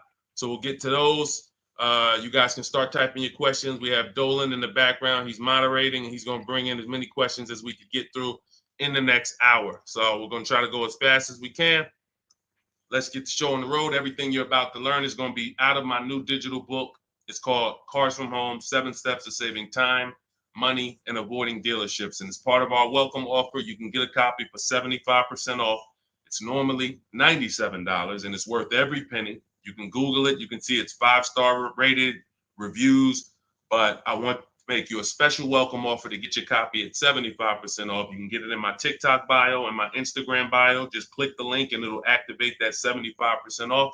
And for those of you watching on Facebook, you'll see a link floating. And for those of you on YouTube, we have a link pinned in the comments for you. So, but that's only for 30 minutes. Once that countdown hits 0, the price does go back up to $97. So even if you miss it, you want to get your copy. It'll be everything we're talking about. Okay, Dolan, let's get going. You can put the first question in. This one's Angie B. How are you? So I just got pre-approved for $30,000 from Nissan. Should I ask about the interest rate and loan? Yes, you should. We don't usually, in fact, we never get pre-approved from a car dealership. Nissan is, I was at the gym earlier and somebody said, hey, I went into my Lexus dealer and, I said, you own a Lexus dealer? He said, well, what do you mean? I said, you said it was your Lexus dealer. You said I went to my Lexus dealer. I said, that dealer is independently owned and it's for profit. It's not for you. These people are not your friends. He said, no, you're right. He said, they are nice though. I said, well, you make more money when you smile while you're taking someone's money. So there's people who make tons of money, they never smile. But if you smile, you'll make even more money. The point is to understand that someone who has an interest in making money on you should never be your only offer. Never. Because you don't know how much they've built in for themselves.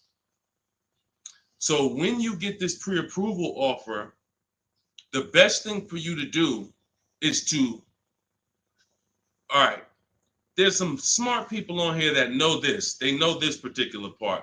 You separate your car purchase from your loan. You can't mix these two things. I want you to start looking at Angie. I want you to start looking at your car purchase separate from your loan. There's something I call the 3 pillars of great car deals. 3 pillars. And if y'all are on break or something, or you should have a pen taking notes, unless you're gonna watch this replay, because we're gonna cover a lot of stuff in the next hour. 3 pillars of great car deals. You must get a great deal in each pillar to actually get a great deal. First pillar, who I buy my car from. Second pillar, who I get my loan from. Third pillar, who I sell my old car to. Those are 3 independent transactions. So when you give a dealer your old car, because you said I'm going to trade, now you give a dealer your loan. And you also buy a car from that dealer. You've given them 3 transactions. Each of those transactions has big money in it. How do we know each one of those transactions have big money in it? Well, I spent 14 years in the car business, 5 years Mercedes, 5 years General Motors. That's how I know. But how you can know is to look at the fact that there are companies that only want to lend you money to buy cars, and they want to fight for your business. There's banks and credit unions out there. They don't sell cars. They sell money. They sell money. They want to compete. Please give us a chance to earn your business. You're going to start doing that.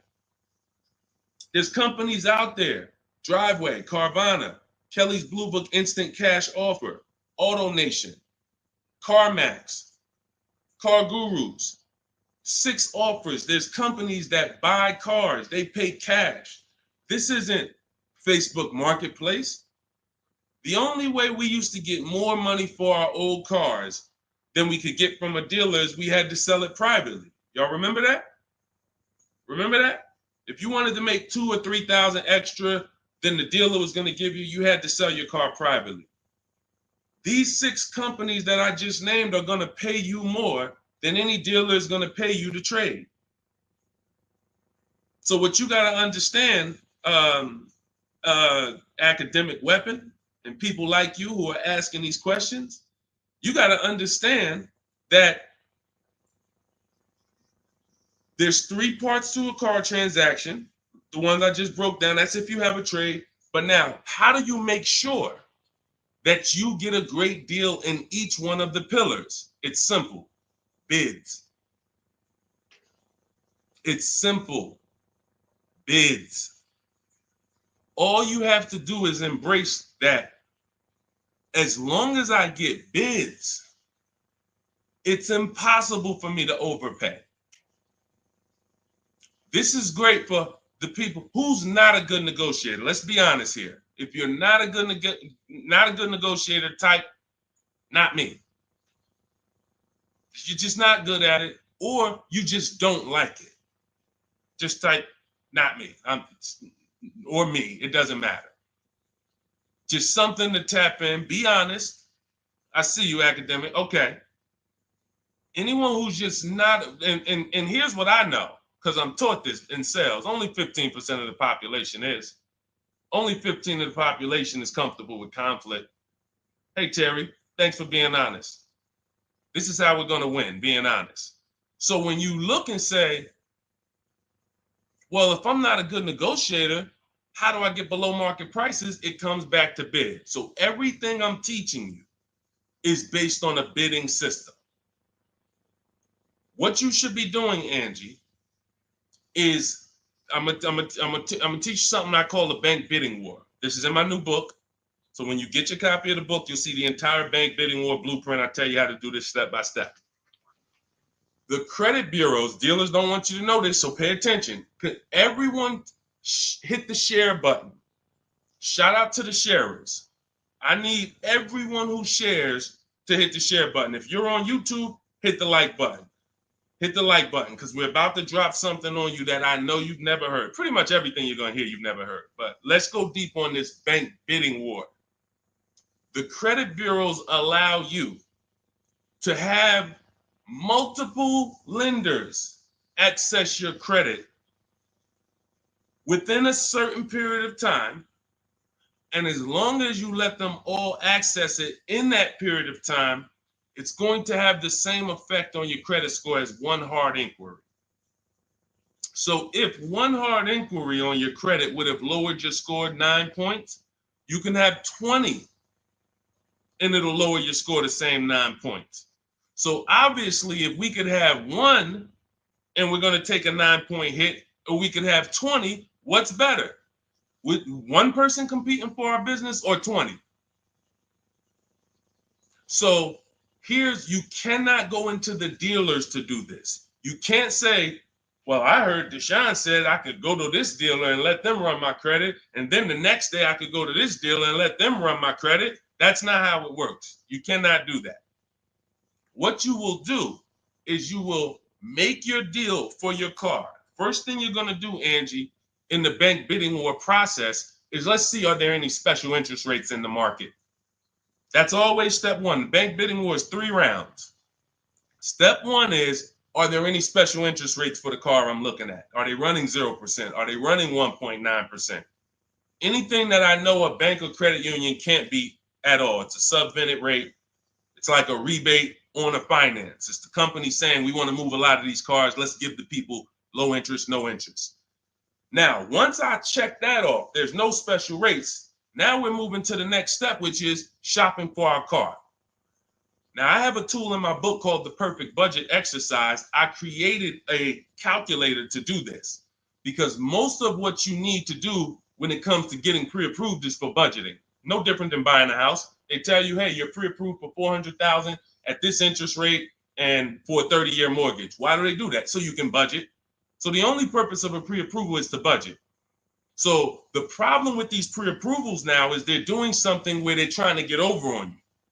And they just see anytime the public starts to move in a certain way, here comes the scammers, here comes the wolves. Once the public started talking about pre-approvals, every bit of the conversation went there, but they don't want you to get pre-approved and shop competition. They want you to get pre-approved and locked into them. That is what you want to avoid. Anytime you see anyone trying to lock you into them, one dealer, lock me in. Hey, one dealer sent me this letter. Come get this car from us only. Lock me into them. Hey, you're pre-approved from this bank. Lock me into them. That's how you overpay. Because they don't want you shopping competition to find out that that offer from them is not the best offer. I don't care how good it sounds. It's not the best offer until we've seen 2 or 3 and 4 or 5 other offers. Then we realize, oh, that wasn't a good offer. So when they're doing these restricted pre-approvals, where first of all, they want to ding your credit with a hard pull. We don't like that.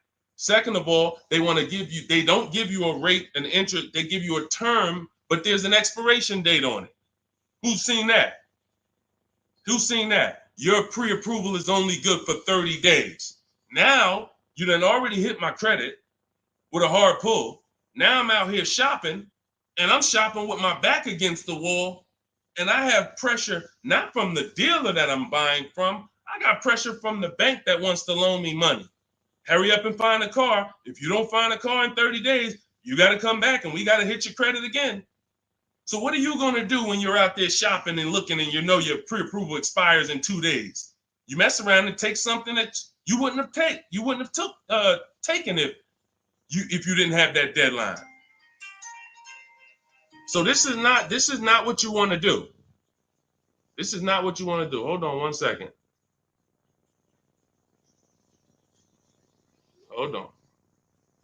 And I asked the people before when we did another stream, I said, hey, do you guys want me to do these quick skim over answers so we could get 20 questions answered in an hour, or do y'all want me to go deep on these subjects? And everybody said go deep on it. We like that. So that's the consensus. We don't do fluff answers here. This is car buying. This isn't, buying a pair of shoes. We go deep on answers. So we stay away from these because those were the games. These are the games these lenders are playing now. They don't want us shopping them. They don't want us shopping their competition. They're making a ton of money on interest, charging 7, 8, 9% interest, 10% interest to people who aren't shopping their competitors. We don't do that. What we're doing is we are going to, once we see that there's no special interest rate, we move into shopping for our vehicle. Now we're getting bids. Once we find the best offer on our vehicle, new car, used car, we lock it up with a deposit. We never take on the spot delivery. Type a $sign if you understand. Type a $sign if you've ever taken on the spot delivery from a car. You went in, signed the paperwork same day, took it home. Type a $sign if you've done that. We don't want to do that anymore. I'm going to tell you why. On a finance, you don't have an opportunity to shop rates. You got to shop rates. From now on, you will be shopping rates. You're going to have 5, 10, 15 lenders compete to see who's going to give me the best rate. Because if I pay 7% on a $30,000 loan, but I could have got 5.29%. That's probably $1,500. That's probably, and we never go back and refinance. We just end up with a higher rate than we could have gotten. We wonder, we hope, hey, dang, I wonder if I got the best rate. This is what's going to eliminate that. So you're going to put the deposit down. Hey, I'll call you tomorrow. I'm going to go shop my lenders. And here's what we do that no one is teaching. We always let the dealer see if they can beat the rate. We do not only strictly go with our lenders. We don't have enough lenders to do that. If we had 20, 30, 40, 50 lenders that we were shopping, we got like, I show you how to reach out to about 5 in my book, but the dealer might have another 12, 13, 15. So we want all of these people competing. That way we guarantee we got the best rate. So what I want you doing, Angie, is I want you to not focus on one dealer's offer, one Nissan offer. No, that means nothing. You want to learn to separate your transactions. We've talked about the 3 pillars. You're going to bid each one out. And the best part about bidding is you can do it all online. You can do it all from home. 90% of what I'm telling you, 90% of how we buy cars and the people you're going to see, I'll introduce you to over the next hour. You see a lot of people who've learned from me. It's from home. That's why my entire process is called Cars from Home. The book is called Cars from Home. It's a digital book. It'll be in your inbox in 5 minutes, but you got to get there before the 30-minute timer goes down to get you 75% off. It's normally a $97 book, worth every penny. But for the next 30 minutes, if you haven't visited yet, you can get your copy for 75% off. Go to my TikTok bio, the Instagram bio. Don't miss it. You can come back to the broadcast. We'll be here. YouTube, we have a comment pin for you. On Facebook, you guys can see the link floating. Get your 75% off. That way you have all of this stuff step by step for the rest of your life. And when things update, I update the book. So that's another reason I love a digital book, because things happen, things change, new websites come out, boom, I go right in, boom, boom, update it. I don't charge you. Hey, you bought my book 18 months ago, but here's version 2. Send another $32 to, no, I want people to win. If you want to win, you're going to win with me. That's it. I'm not looking to nickel and dime people. That book should be $500, but at the end of the day, I want people to win. We want to make it accessible for everybody. Go ahead, Dolan, shoot the next one in. Skinner, good to see you, my man. Always checking in. Always good when I see you. What's going on? Let me get this book. Go ahead, Angie. Use it and win. Use it and win. All right. What's up, Yo? Good to see you. How can I get your people to help me out? I'm trying to purchase a vehicle in the next 2 weeks. We have a Shop with Deshone program. It's been out. I shop with people all around the country. So I always say, get in where you fit in. Some people are do-it-yourself people. Anyone who's a do-it-yourself person, we have the master blueprint. It's step-by-step. There's different paths. So you're not reading a book on leasing, buying new cars, used cars, high mileage driving strategy. You're not reading all of that and then trying to see what I do. There's paths. I basically have it like the warp zone. If y'all ever played Mario, if you're on a lease path, I have links in the book to keep you on the lease path. You're not reading used car stuff if you're leasing. It's going to confuse you. So, but that's do it yourself. That's the blueprint. Some people are like, okay, I want to do it with you, Deshone. Can we work together? How can? Yeah, we have that too. And we have to. So I put the information out. There's no excuse. There's no excuse for you 2 years from now being on my live and saying, hey, I'm still trying to figure out the car buying process. There's no excuse. You got a 14-year veteran here who nobody in the industry can control me because I don't work for a dealership. So I tell you everything that I do to buy cars below market value, lease cars below market value. All the people that you see, you guys know, if you've been on any of my streams, you know we share 10, 15 people an episode sometimes who are reporting their deals. So at the end of the day, you get in where you fit in. Get in where you fit in, but find a place to get in. I don't care if you watch all my free videos on social media. Now, once you get my book or you work with me, you can stop watching those videos. There's no point in you watching my videos warning people when you're inside with me and you got my blueprints. So it's just about getting where you fit in. That's all. Go ahead, Dolan. All that information was shot with Deshone. That's all in my bio. That's all in, any of my bios too. So what are the 6 companies to sell your car to? Great question. Make notes. CarMax, Driveway, Carvana, Kelly's Blue Book Instant Cash Offer. Do not use the Kelly Blue Book algorithm site where you just put your year, make, model in, boom. Your vehicle's worth $18,000. Do not use that. That is worthless. The only thing that matters is cash offers. That's all that matters. These are people who literally, they either send an inspector to see the car, or you go to a local spot, have the car inspected, they go and they cut you a check. Like it's like that. They don't negotiate. Sometimes Kelly Blue Book will patch you into a dealer and they'll say, hey, I might be able to pay more if I see it. We don't usually fall for that. We want strictly, hey, there's no used car manager in this world in this country who can't put a number on a car sight unseen. Like literally seeing it, that car is worth about this. That's what they do all day long. Look at cars in auction, make offers, make offers, make offers. So all of this stuff can be done online. And these are the people who pay more than, see, you're not going to, once you use this process, you're getting bids. Remember that. So if you're like, hey, I'm looking for a 2019 Honda Accord, I'm going to show you how to see the entire market. Because the problem is, there's another guy at the gym, because people know me locally, a couple people know what I do, and they'll come up to me, D, I'm looking at this car. I'm like, look, I don't do this. I don't do this. I don't care how close you are to me. Like, I don't do this anymore. But, you get the same information. We've laid out the path. But he showed me, I just saw this car, though. I was looking at it. I said, there's probably 50 of those cars within 100 miles. There's definitely 50 within 300 miles. So the whole idea, remember, you have to know the goal of the person trying to sell you something. It's to lock you in to them. They want you to think this is the only one. This is the only offer. No, there's cars are cookie cutter. If y'all ever see these new cars come off the truck, you'll understand. Oh, they sent 4 of those black ones. There's 4. These cars are cookie cutter. And all of these dealerships are competing.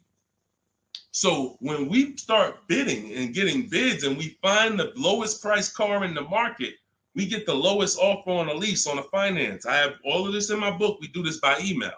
With a used car, we go on the marketplaces. We go on, it's like shopping on Amazon or BestBuy.com or Walmart. We're going to all the marketplaces for used cars, and we're just screening it down. We'll talk more about that. If somebody wants to know how we screen down used cars, feel free to ask that question. But the point I'm trying to make is once you have found the lowest car in the market, that dealer knows they're selling that car at the lowest price in the market. So they cannot turn around and beat all of these other offers that Carvana and CarMax and all of these companies made to buy your car. They'll be out of business. You can't be the highest price. You can't pay the highest price to buy people's cars and then pay the lowest and then sell your car for the lowest price. You're just not going to make any money. So what we do is we find the person who wants to buy our car for the highest price. That's step 2 in my books, the equity assessment process. Those 6 companies that I named. We do this with leases too. We sell leases too. I've been talking about this for 3 years, and I know there's still people who are like, Deshone, I didn't know you could sell a lease. If you didn't know, type a question mark. If you didn't know you could actually sell a lease and pocket cash if you have equity, type a question mark. So once we do the equity assessment, we've seen this is the company that's going to pay me the most for my old car. Now we're shopping for our new car. This is the company that's going to sell me the new car for the lowest price. 2 pillars. 2 pillars. You see what I'm saying? That's 2 pillars of our car deal. Guaranteed we paid, got the most for our car. Perfect, check. Got the least car, got the lowest car in the market based on bids, based on multiple offers. This is how it's done. And this stuff takes an app. Like when you guys get good at this, you'll be able to do this in 90 minutes to 2 hours. 90 minutes to 2 hours. I can get any car I want below market value. I'm going to pay less than everyone else. It won't take me more than 90 minutes. You'll get there. In the beginning, 2.5 hours it's going to take you to go through. You're going to be fumbling. You're going to be overthinking. And once you just get to trust in the process, you'll see, okay, this is a 90-minute process. Now, I don't want you rushing your shopping. It's a big point before we go to the next question. Too many of you are rushing your shopping. That's why you're ending up with cars you don't like in 3 months. We don't rush that. We don't let anyone rush us into making a decision on the car we want. Step 4 in my book, in my process, I call it shopping, not buying. You're going to enjoy shopping the way we shop because no one pressures us. We don't let them. We enjoy our shopping process. We're only there to test drive. We take our time to decide what we want. Now, once we decide what we want, it ain't taking us no more than 90 minutes to get it. But the deciding of some of you might spend 3 months deciding what you want, and that's okay. Visiting dealerships, driving multiple cars, perfectly fine. But we don't, the problem is when you turn shopping into buying. That's the problem. You tell your kids, hey, kids, we're going to go out, we're going to look at cars this weekend. Yes, oh, God, Daddy, we're getting a new car, Mom. Yes, great. All right, we're going to go look. First, we're going to go to Toyota. Then we're going to go to Honda. Then we're going to see the Chevy. If we had time, we'll test drive a Nissan, and it's going to be a good day. All right, perfect. You come out there, you drive the first car. Next thing you know, Daddy's sitting down, Mommy's sitting down talking to the salesman. That's where this is where you ruined your shopping. You ruined your shopping. What is Daddy doing sitting down? Why are you sitting? Daddy, I thought we was going to Honda next. What happened? 4 cars we were going to drive. Yeah, but they said we got a good deal. It don't take them long. If you let them catch you, it don't take us long to catch you with something. Hey, we have some great deals today. The manager said this morning, we're not going to turn down any good deal. We're so far behind our goals. Anybody who makes us a reasonable offer today, the next thing you know, you're not shopping anymore. You're talking about buying. Y'all see the difference? Type locked in if that makes sense. That's why we had a specific step in our process. It's step 4. It's called shopping, not buying. Shopping is deciding what you want. Buying is coming home, getting multiple offers on what you want. And we don't mix those two. This is how you enjoy the process. This is how you wake up in 6 months and you still love the car because you took enough time to make your decision and you didn't let anyone rush you. We're not gonna let anyone rush you if you're doing this my way. Go ahead, Dolan. Roll the next one.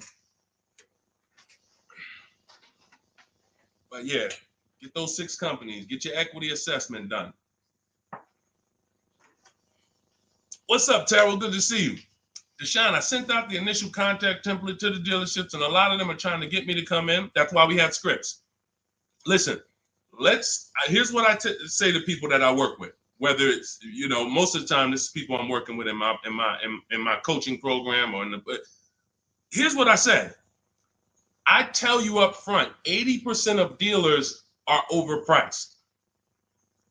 80% of dealers are here to make the process difficult because the more difficult they make the process, the more money they make.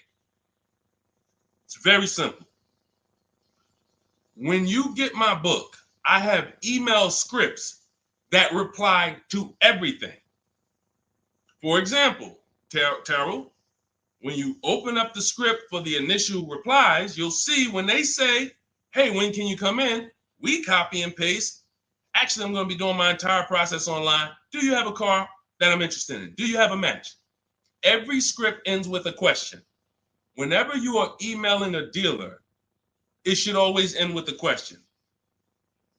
Somebody said, how much is the book? It's normally $97. If you go to my TikTok bio before the actual 30-minute timer gets to 0, you can get it for 75% off. So it'll be $24. So everyone who's visited that site already, if that timer started, it's going. So once it gets to 0, the price is $97. That's just our welcome offer for our new people.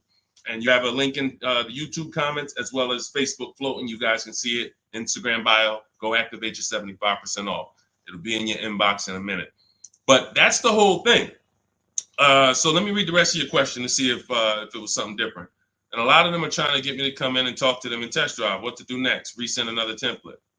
Well, there you go. No, you don't resend another template. We actually use the scripts. See, the reason why I know everything they're going to say is because those are templates too. When you guys get these emails, who gets the emails from dealerships? Hey, Jane, we love your 2016 Kia Sorento. We have a customer looking for that. My used car manager just said he needs that vehicle. Who's gotten that? Who's gotten those emails? Type me. Type me if you gotten it. Hey, I can get you out of good news. We looked at your 2021 Honda, and turns out we can get you in a new one for around the same price. When can you come in? Or when can we have a conversation? Right? Thank you, Dion Skinner. Okay, look, how do we know? How do I know you all are getting those? Because we sent them from the dealership. We sent them from the dealership. Listen, if you're not tagging your best friend into this broadcast, you're being a little selfish because your best friend's out there right now and they need a car and they about to go and overpay. So tag your best friend into this.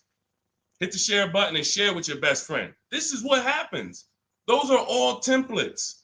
There's a software we would use, Mastermind, Momentum. What it does is it just searches the whole database and it sends out templates to these people. If we send out 1,000 emails, 100 are going to reply. It's going to lead to this many appointments. Those are all templates. That's not custom stuff. Those letters aren't, oh, they took the time to send me a letter. So it was easy for me to prepare the counter scripts because I know everything they're going to say. When can you come in? Can we have a phone call?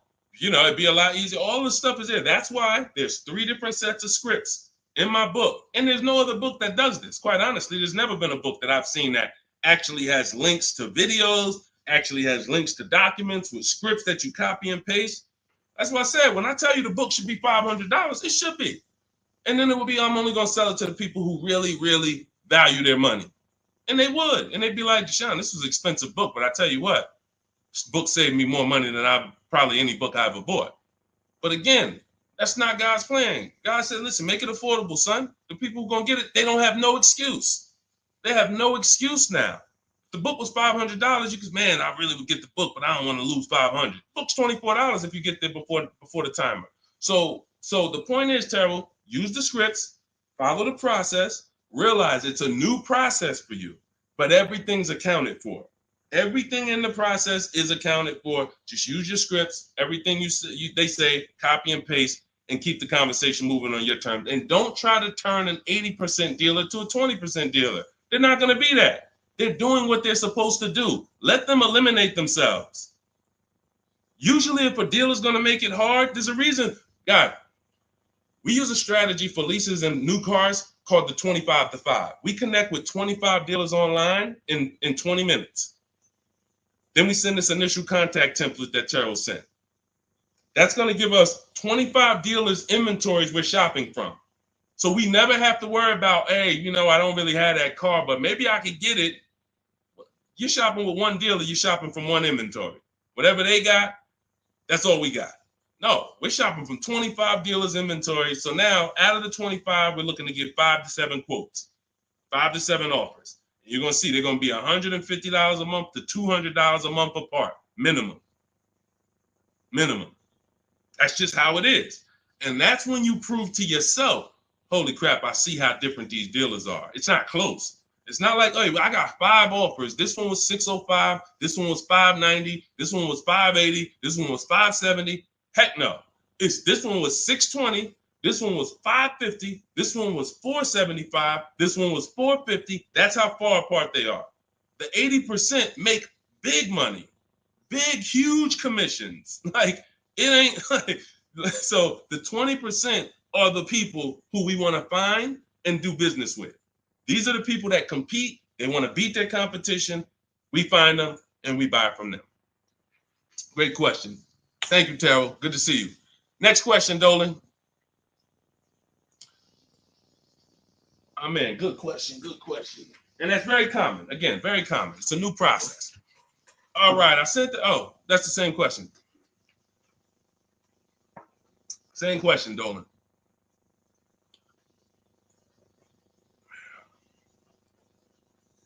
What's up, Jaden? Buying my first used car this year. All right, putting $10,000 down with fair credit and a trade in worth $1,000. How do I maximize for the best car possible? First thing we want to decide is, should we be buying or leasing? This is very important. Now, I know many of you were taught on here, never lease a car. That advice is costing you thousands and thousands of dollars.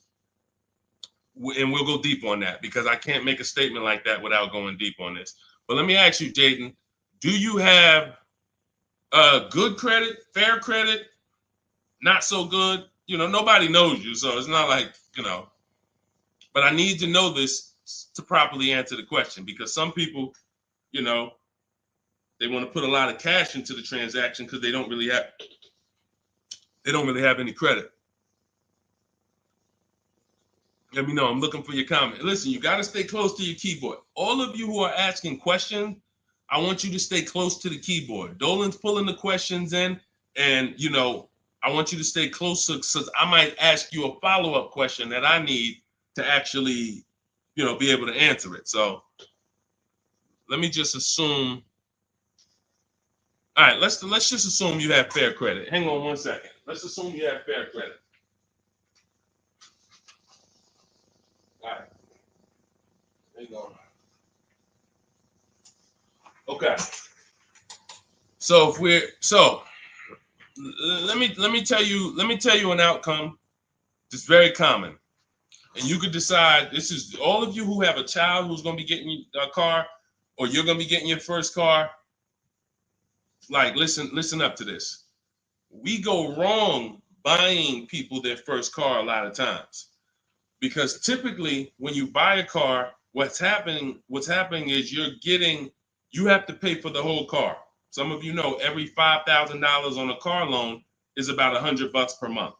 So when you look at and lock that into your head, every $5,000 is about $100 per month.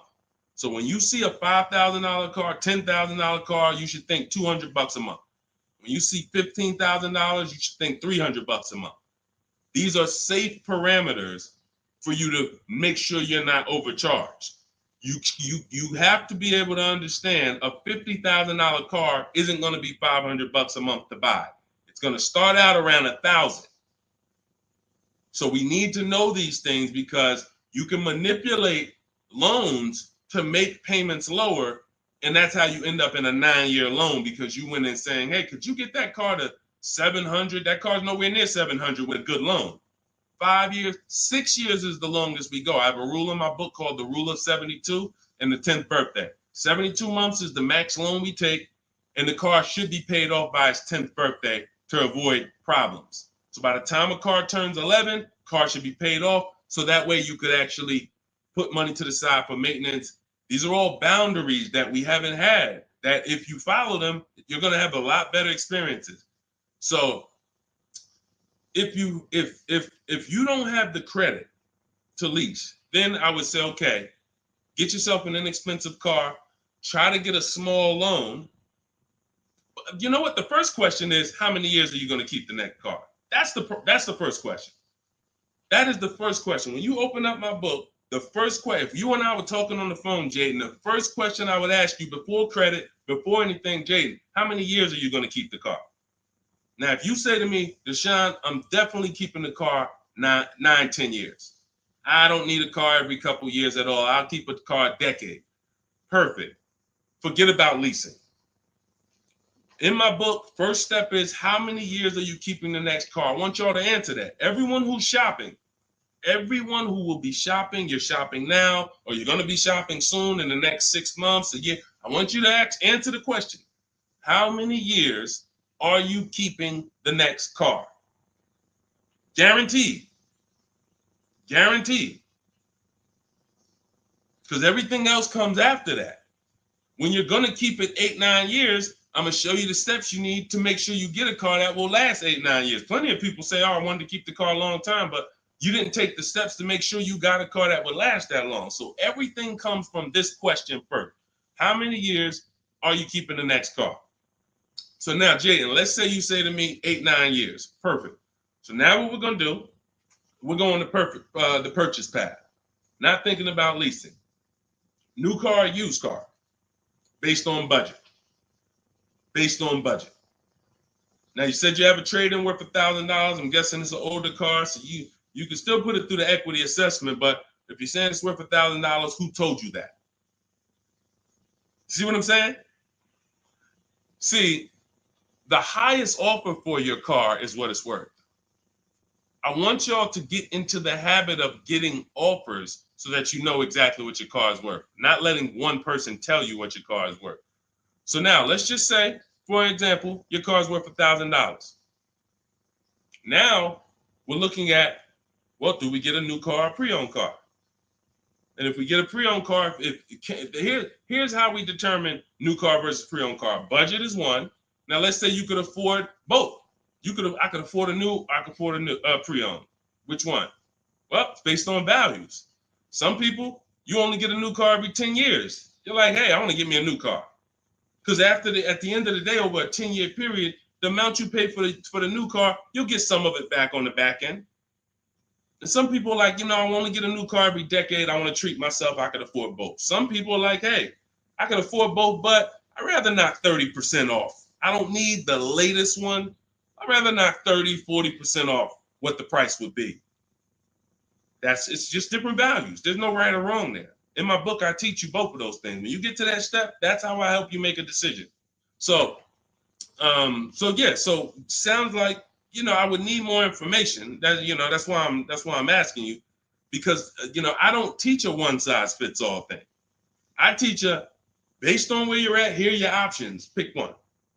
Now, when it comes to buying versus leasing, oh yeah, one size fits all. Anybody on here who is not keeping their cars 8 years and you're buying them, you're losing thousands of dollars. You're just losing thousands of dollars. You can't compare. Like, look at somebody like Safrina. I use Safrina's deal. Oh, that's Teddy. Look at Teddy. That's a luxury car. Let's take a luxury car. Teddy got a $73,000 BMW. $73,000 BMW. He's paying $856 a month. He's not keeping it 8 years. He knows the 8-year rule. He said, okay, if I'm not keeping my cars 8 years, I'm going to shop for a below market lease. He uses our bidding system. He gets multiple offers. He said the highest offer during the process was $1,123 a month. That was his highest offer. He's paying $856.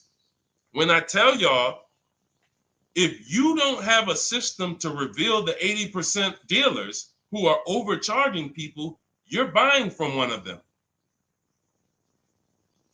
You're buying from one of them. They do business. It's not like these guys are going out of business. You're buying from one of them.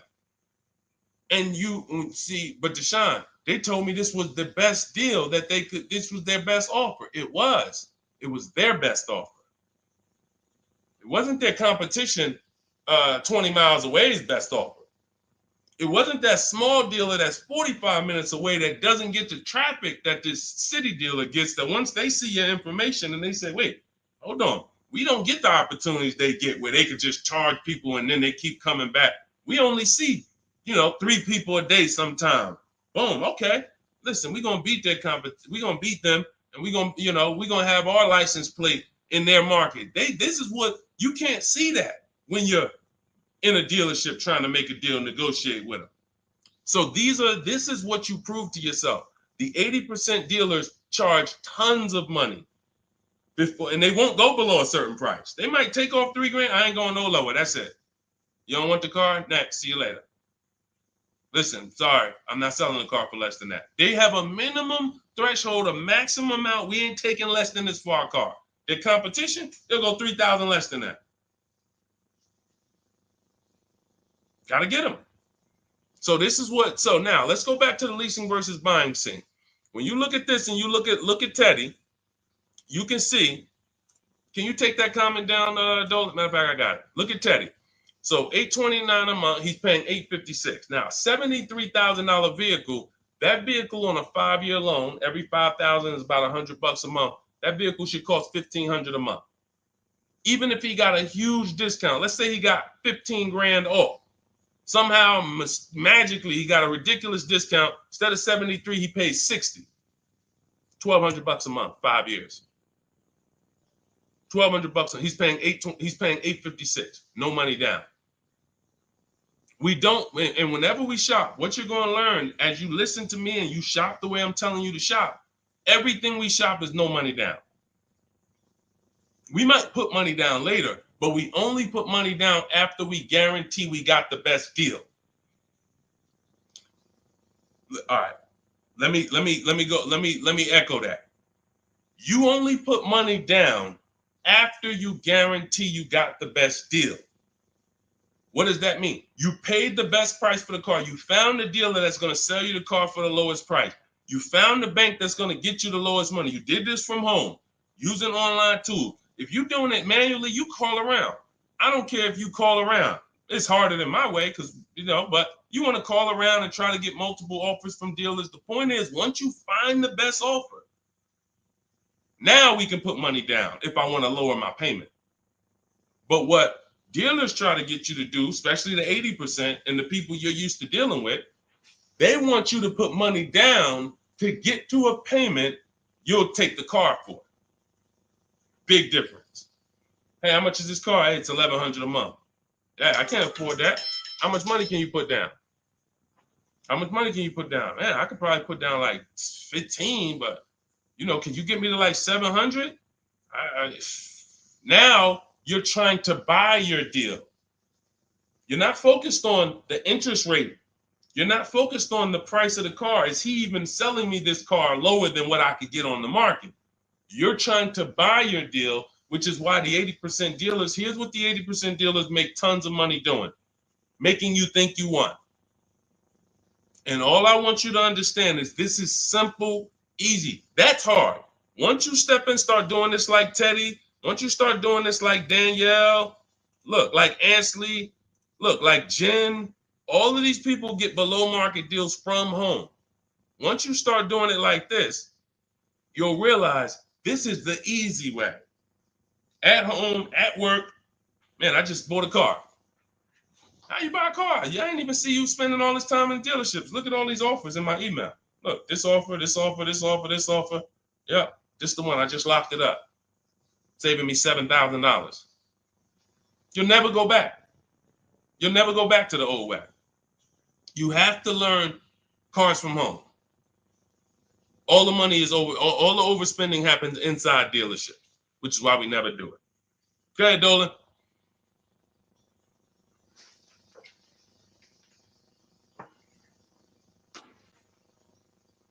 Let's go, Dolan. Keep them queued up, bro. Let's go. To Cali, good to see you. Should you put a down payment on a car? Well, that's just what we were just talking about. What we were just talking about was, all right, let's talk down payments on leases. First of all, you got to realize something about a lease. Whenever you put a down payment down, if the vehicle's stolen and they don't find it, or if it's totaled, you don't get the money back. I'm not a fan of putting huge money down on leases, but unless you do one thing, you assess, well, two things technically. There's only two ways to lose your down payment. Car's stolen and they don't find it, or it gets totaled. So here's what you ask yourself. How many cars have you had stolen in your life? Some of you are going to be like, man, I 3. I wouldn't be putting down payments on leases. Some of you like, Deshone, I never had a car stolen. Thank God. All right.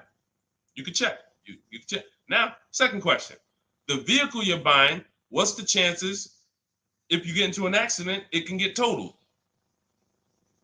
You're buying a huge Jeep. You're buying a huge S-Class Mercedes. You're buying something that's very hard to total. You're good. You're good. You're buying a Honda Civic, putting $5,000 down on it. It's not a good. You're taking big risks. Big risk. So that's how we assess leasing. But here's the thing. This is how we shop for our leases. This is all in my digital book.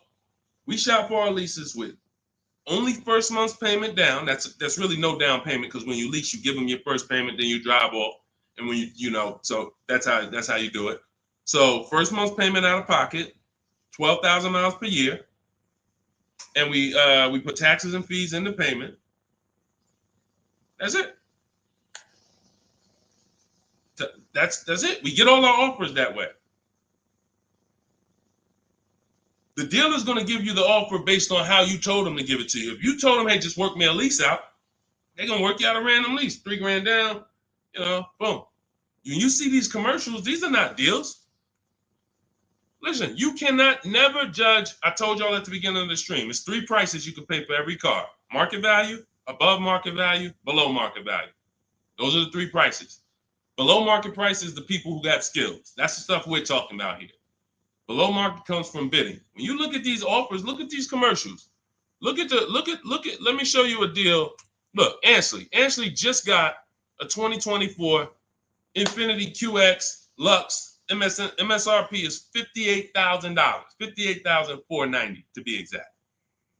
Said I'm only paying $554 a month with my first payment down only, right under 1%. Now, some of you, if you're savvy, you've heard of the lease 1% rule. That's been around for probably 30 years. I created the 1.5% rule because people were overpaying for leases. People knew, the savvy people knew the 1% rule. They knew this is great value. This is a steal. You get a lease under 1%, no money down, you stole a vehicle. Doesn't mean it's your best deal because Zafrina got 0.88. So she got 0.88. So just don't think, again, bids. Bids. It's like, hey, you don't know how much you're going to save on a car. She didn't know she was going to get 0.88. She knew the 1% rule. She got her offers. She ends up closing the deal, $579 a month on a $65,000 vehicle. So this is how you shop. So once you get an offer, if it's between 1% and 1.5%, that's good value on the lease. The closer to 1, the more value. But in order to get 1, you need rebate. You need we don't understand sometimes the lease program. The dealer can't control that. So what we do is we shop. When you see a deal that's 1.1, 1.2, 1% low, that means there's a lot of rebates there. There's a lot of there's probably great residual, low money factor, which is the interest rate. You can't control these things. All you can do is bid it out. Now, once you get to a payment and you're like, okay, I already know I'm under 1.5%. I got my 5 to 7 offers, so I know this is the best offer. But I want to drop my payment probably another $50. Now you put money down. You see what I'm saying? Type $signs if you got that. You shopped your deal. You got your offers. Type a $sign at that click. I'm talking to the people that's locked in. Listen, I know, unfortunately, we live in a world, a lot of people distracted. We sit here, we could talk big money all day long, and it's just flying past it. They got 100 other things on their mind. But the people who locked in, type a $sign if you understand that. When you shop for offers, when you look at your lease offers, the way I just told you we shop for them, now we get the offers, we say, all right, boom. This is the best one out of 5 to 7 dealers I got. Let me now lower my payment. First of all, if you can afford that payment, just take the deal. Much better, put no money into the deal. That way, if God forbid it's total, boom, I come back, I do it again, ain't no problem. I didn't put no money into the car. But if you look and say, I want to lower my payment like $100 a month. First thing you do is assess what I told you a couple minutes ago. How many cars have I had stolen? The lower, the better. If it's one time, okay, chance of this car getting stolen, slim to none. All right, how easy is this car to total? Now, it's a big vehicle. I'd have to get into a pretty bad once-in-a-lifetime accident for it to be totaled. Perfect. All right, you can throw $2,000 down. You can throw $3,000 down to lower the payment more. That's how you use down payment money. You never use down payment money to buy your deal. You must have the deal before you apply the down payment. You must have the lowest interest rate before you get the down payment. You must have the dealer who's selling you that car lower than anyone else before you apply the money down. That's when you know you have a deal and your down payment isn't being taken and used as profit. Anybody else, down payment's being used as profit. It's just padding the deal. Give us more money to work with. How much could you put down? 6? All right, let me go work this out. And they're just around moving money around. They're moving, you're buying a car from them, you're getting your loan from them, and you're giving them $6,000 to work with. They have all this money to work with. That's a dream customer. And if this is you, I don't want you to feel bad. I only want you to feel, because no one told you this until now. I only want you to feel bad if you keep repeating it, because you got no one else to blame. Right now, you have the opportunity to change everything and focus on what I'm teaching you. So no one can do this to you. But the dream customer comes in, got a car to trade, wants to buy a car, needs a loan, How much could you put down? I'd probably put down like 3,000. That's 4 things you just gave them to work with. I got money in your loan I can move around. I got money in your old car that you want to sell to me, trade. All right, I could use that. Got some margin there. Then in the car you want to buy, I got some margin there. Then I got your down payment money that I got margin. I'm just about to let me manipulate a couple things and here. That's what we don't want to do. All right? That's why we separate the transactions. This stream, if you get the 3 pillars of great car deals, separating your transactions, bidding them out, this can never happen to you. None of this stuff could ever happen to you. Okay? Everything we're going over is in my new digital book. It's called Cars from Home, 7 Steps to Saving Time, Money, and Avoiding Dealerships. This teaches everything step by step, how to get below market leases, below market purchases, new cars, used cars, high mileage driving strategies. Some of you who are driving over 18,000 miles a year, you can't do some of this stuff is not, you need custom advice. See, again, I don't do one size fits all. You can't be an 18,000, 20,000, 30,000 mile a year driver and think you can actually use the same loan structures and all of that as a normal person. You're depreciating your car faster than them. So all of this is in my blueprint. It's in my new book. Get your copy for 75% off in my TikTok bio, in my Instagram bio, or we have a link in the comments for you on YouTube, and we have a floating link on Facebook for you guys. But if that timer hits 0, it's $97. And if I'm you, if I miss the 75% offer, I'm getting the book, knowing what I know. And there's people who have the book, they'll be like, hey, look, I don't care if you missed it. You need to get the book. It's $97, worth every penny. So I want you to have everything I teach. It'll be in your inbox in literally a couple minutes. It's a digital book. And as soon as you get it, you're going to see a thank you page, and it says screenshot this page. It's very important because on that page is the link to open the book. Then I email you a copy. Also on that page is the link to my support team, just in case you type your email wrong. Our system is great. We send out lots of books. It works every time. But if you mistyped your email, then you're not going to see the book. So make sure you have my support team's email. So if you don't see that book in 5-10 minutes, email my team, hey, and they'll get you the book right away. All right. Thank you, Skinner. Yeah, nobody ever broke it down like that. I'm glad. That's what I'm here for. That's what I'm here for. I only want to pay first month's payment, and that's it out of pocket. That's 90% of our people, Skinner. 90% of our people. Hold on, I'm gonna get to Hideout PA. You got the next question. Hold on. But look, 90% of our people, look, India, look, $365 a month, no money down. That's first payment only. Look, Melissa, look, got her hybrid Honda Pilot 2025, $597 a month. She made $12,000 on her equity assessment, sold her car. So $597, I'm trying to see an MSRP, almost 50 grand. So it's a 1.2% lease. Look, nothing out of pocket, first month's payment. Look, Ansley. I gotta go get the rest. I didn't hit see more to get his detail. You see, Ansley got 2 cars. He just got another BMW. Hold on. Look. Milligan. Everybody, we pretty much, look, zero at signing. Melissa. This is what we do. There's nobody who's better at this than we are. Listen, if I had the time and we did one stream where we just sat here for an hour, I could show you 100+ people. Boom, boom, boom. Well, I just show a dozen because I'm not going to spend too many. Look, if you don't get it from 10 people, you're not going to get it from 100. You know, if 10 people just like you who are showing their deals, paying less than you, don't persuade you, 100 wouldn't. But the point is, everybody shops with no money down. Because when you shop with no money down from now on, you will see it's easier because you can't confuse me. You can't confuse me when I'm shopping with no money down. You got to be great at math, which I love math. So, I mean, I love math.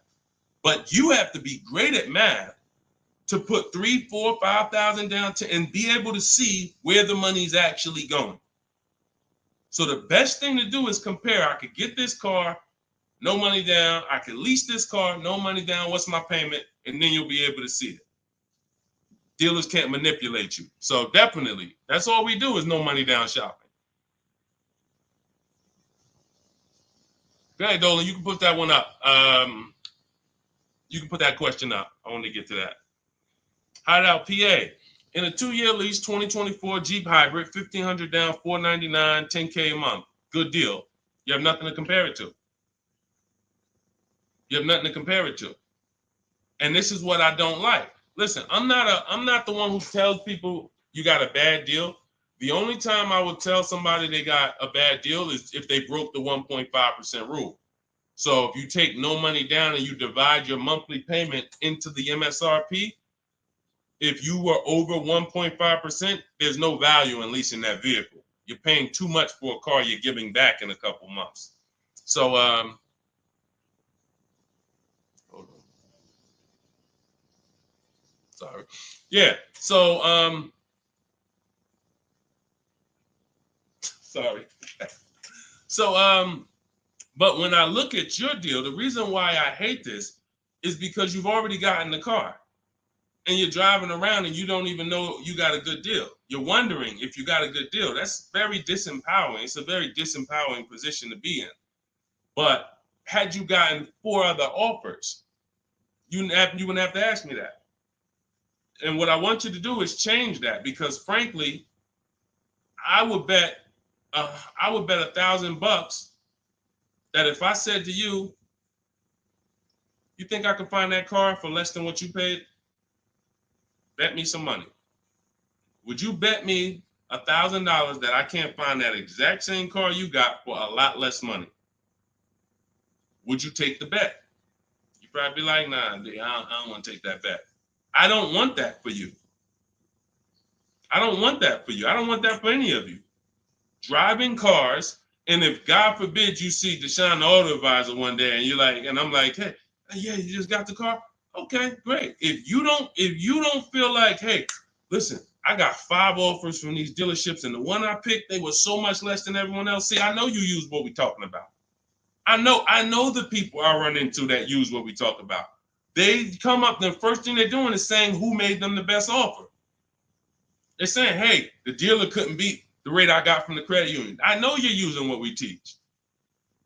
They're like, yo, I had to go 150 miles to pick it up in the next state because they made me the best offer. I know you're using what we teach. That's when I know. When you come in and ask, hey, what you think about this deal? We have nothing to compare it to. So we look at something like, let's just take an average deal. Let's take an average deal. Let's take a big money savings. Let's always use Sean for an example. Because what you're trying to do when you're not getting bids the old way is you're actually feeling for the bottom, and you're hoping, I hope this price that I paid was the bottom. Shout out to the people running the likes up on TikTok. Every time y'all hear something y'all like, just keep tapping the screen for like, spend 10 seconds just, man, you know what? This dude is going in over here. Just spend 10 seconds. Every time you hear something you like, tapping the screen. Shout out to y'all running the likes up. But when you look at, hey, look, I lost my train of thought. What was I talking about? I don't even know. That usually happens once I've been on for about an hour. That usually starts happening. Hideout PA just bought the book. Awesome. Listen, I'm answering your question right here. So, and look, next time, that's the thing. So again, I cannot tell you, oh, the MSRP was 49,000. Okay, so 49, 1,500 down. That's about a 1% lease. Solid. We don't know if you could have did better though, and that's the point. Again, Zafrina. Funny story about Zafrina, and she got this 0.88% lease, right? You're probably a little over 1% because you put about 1,500 down, so that $1,000 probably would have put you about maybe 1.1. Still great value, absolutely great value. great value. But Zafrina called me. She was shopping for a Jeep Grand Cherokee. She didn't call me, but we you know, she's in my program. Again, we have Shop with Deshone, Shop with, you know, blueprints. It's all up to you. However you like to learn, we provide it. So she was shopping for a Jeep Grand Cherokee, and the best offer she had was like 1.1. And it was solid. But she was coming out of a Jeep where she was under 1%. Her lease was up. She was under 1% on her old lease. And she said, the guy told me if I take the hybrid version, or the electric version, he can get me down to 1%. No, I think she was maybe 1.2 on a Jeep Grand Cherokee Limited at the time. She said if I take the hybrid version, he said I could do a 1%. He could get me to like 1%. I said, okay, if you're going to look at the hybrid, the electric version, that's an entirely different vehicle. The same dealers that you've been getting the offers from, run it past them now. That's a different lease program, different vehicle. Yeah, he might be able. Now look at this. Here's the big part. He was selling her the standard version lower than everybody else. But then he flipped her to the electric version because it had a better program. She ran the lease again, and another dealer sold that vehicle lower than everyone else. This is why this round robin system is so fun and empowering and revealing. You cannot trust any one dealer. We put them against each other, and that's how we win. So she ends up getting a 0.88% lease, $579 on this $66,000 Jeep. So that's the only thing. Even when we get a great deal, you never walk into a dealership say, get me to 1%, get me to 1.2, get me under 1.5. We don't say this stuff. We get bids. We never know where the best deal is going to be. We just never know. That's why we get bids. So everything we are learning is in my new digital book. Those of you who spent the last hour, 10 minutes with us, you're like, Deshone, I got it. I took a lot of notes. Perfect. But those of you who are like, Deshone, there's no way I'm going to remember all of this stuff. I want the whole step-by-step blueprint. That is Cars from Home, my new digital book. It's called 7 Steps to Saving Time, Money, and Avoiding Dealerships. You're going to learn how to get below-market car deals on leases, new cars, and used cars, and without spending more than 30 minutes in a car dealership. You'll be doing this from home. Everything we do is putting dealers against each other, making banks bid.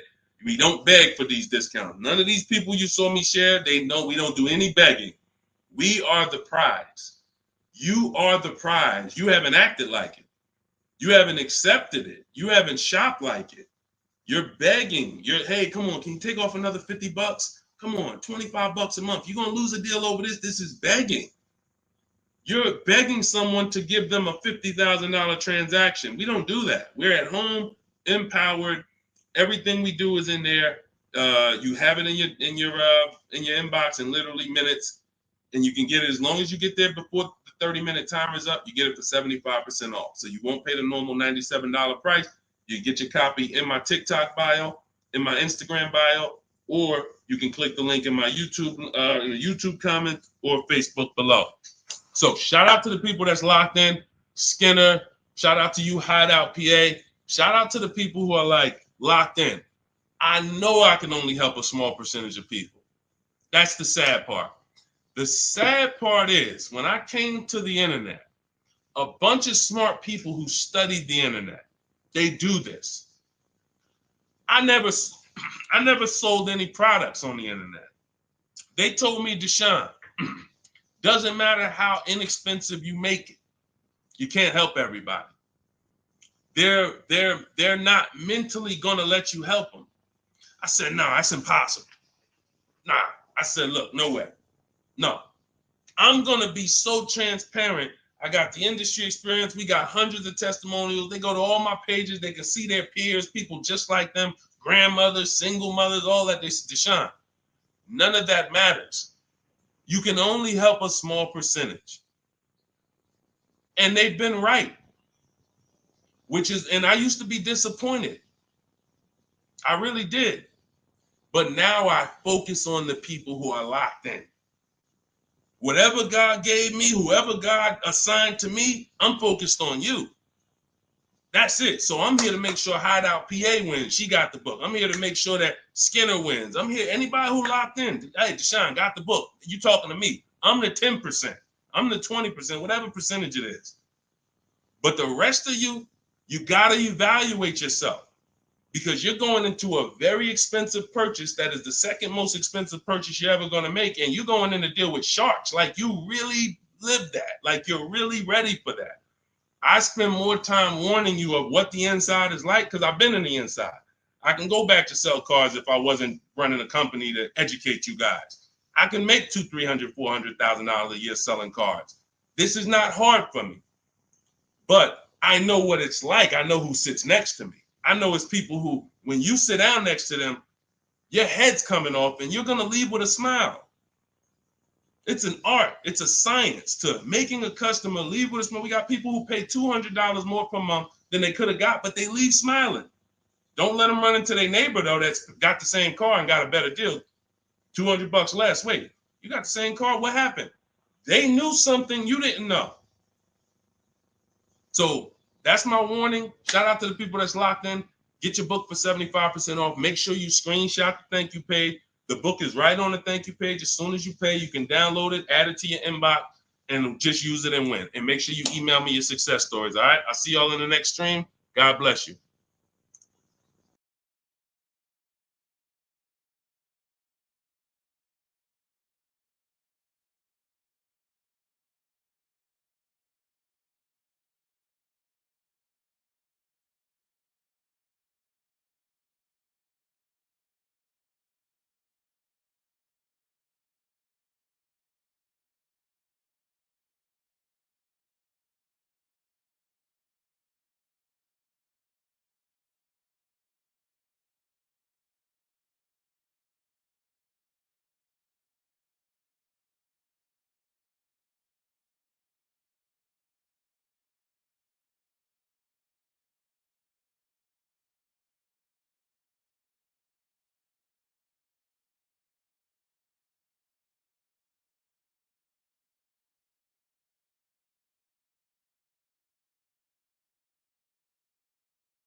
And answers. Welcome to Car Shopping Questions and Answers. We're about to go very deep to make sure that you get the answers you need when it comes to buying or leasing your next vehicle. And we want you to have below market strategies. You can't pay market value and you can't pay above market value. The goal when you are purchasing or leasing a car is to get a below market deal. That's the only deal. If you pay market value, you're paying what everyone else paid. It's not a deal. If you pay above market value, you're paying higher than what most people pay. It's definitely not a deal. The only deal is below market value. I see you, Rachel. We're gonna start off with you. I see your question on coming in on TikTok. So Dolan, we get ready to pull these questions in. As you guys start typing your questions, we're gonna have Dolan pull them into the show so you can start typing. And I want you to know that everything you're gonna learn over this next hour is out of my new digital book. It's called Cars from Home. 7 Steps to Saving Time, Money, and Avoiding Dealerships. I wrote this book. I put 14 years of industry experience in the car business, working with dealers, working inside Mercedes-Benz, inside General Motors, and I created a 7-step process for you to get below market leases, below market finance deals, below market loans, below market cash purchases, below market used cars, and I have high mileage strategies in there for those of you who drive over 15 or 18,000 miles a year. It's all in there step by step, and you can get your copy for 75% off as part of our book launch offer. You can click the link that's floating on Facebook. You can click the link below on YouTube. We have a comment pin for you, and inside my TikTok and Instagram bios, you guys have a 75% off link for 30 minutes. Once that timer goes to 0, the price does go back up to $97. It's still worth it at $97, but I'd rather you save the 75% off the total price so you have even more value. So get your copy immediately. Don't let it go down to 0 before you get your copy, all right? Let's get started, Dolan, with the first question. Start typing your questions, guys. We're going to get through as many as we can in 1 hour. And as you come in, can you hit the like button? It does matter. It does activate the algorithm. It does let these platforms know that we need more people over here so we can help them protect their money. Okay, this question came from Rachel. what's the best time to get a car? I drive a 2014 and I own and I owe $18,000. What is the best advice you can give on trading a newer vehicle? It's under 18, it's under 100,000 miles. Okay, Rachel. So one of the things that the first sense I get is I don't like you still owing that much money on a car that's 10 years old already. I have a rule that I teach. It's called the rule of 72 and the 10th birthday. That means that you never want to take a loan longer than 72 months, but you also don't want a loan on a vehicle past its 10th birthday. And I'm going to tell you why. In 14 years in the car business, I've seen tons of people have things go wrong about the 10-year mark. Now, there's nothing wrong with things going wrong because that's why you have a car, so that you can put a little money into it, maintain it, and keep it driving for as long as possible. The problem is when you have a loan on that car, now what you're doing is you're repairing the car while you're making, hold on. I had to turn the Bluetooth off. Okay, so the problem is you're repairing that car while you're making payments on it. I call these the four expenses.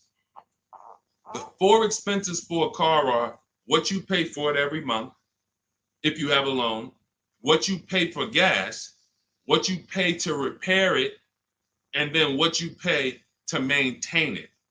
Maintaining is oil changes, brake fluid changes, tire rotations, new tires.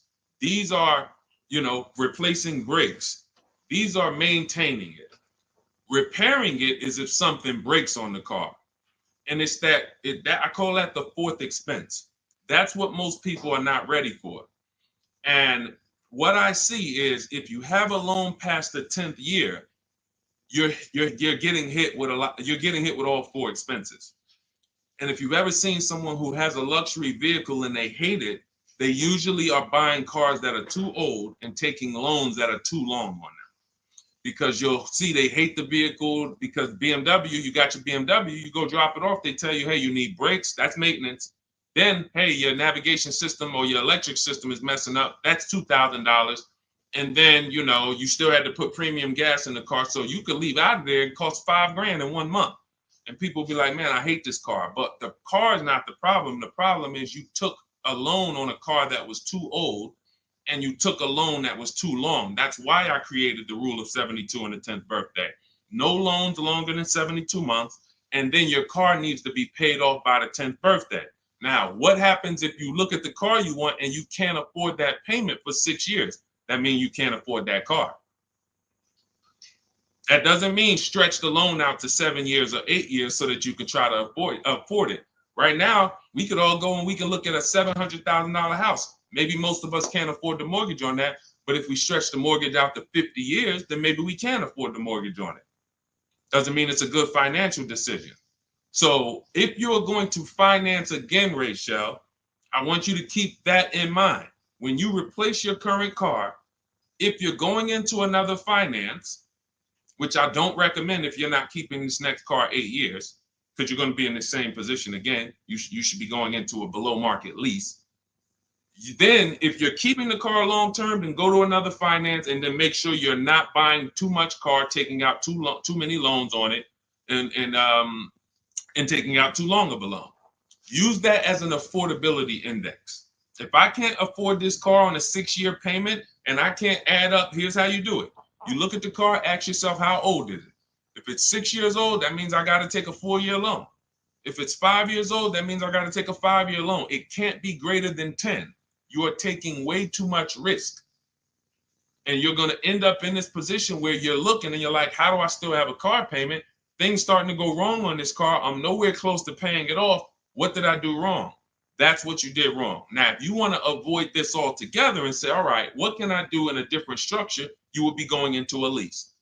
If you're shopping a below market lease, what that's going to do is make sure you can pay a low payment on a brand new car. It's always going to be under warranty, and you just keep doing that. You look like somebody who you're just used to having a car payment anyway.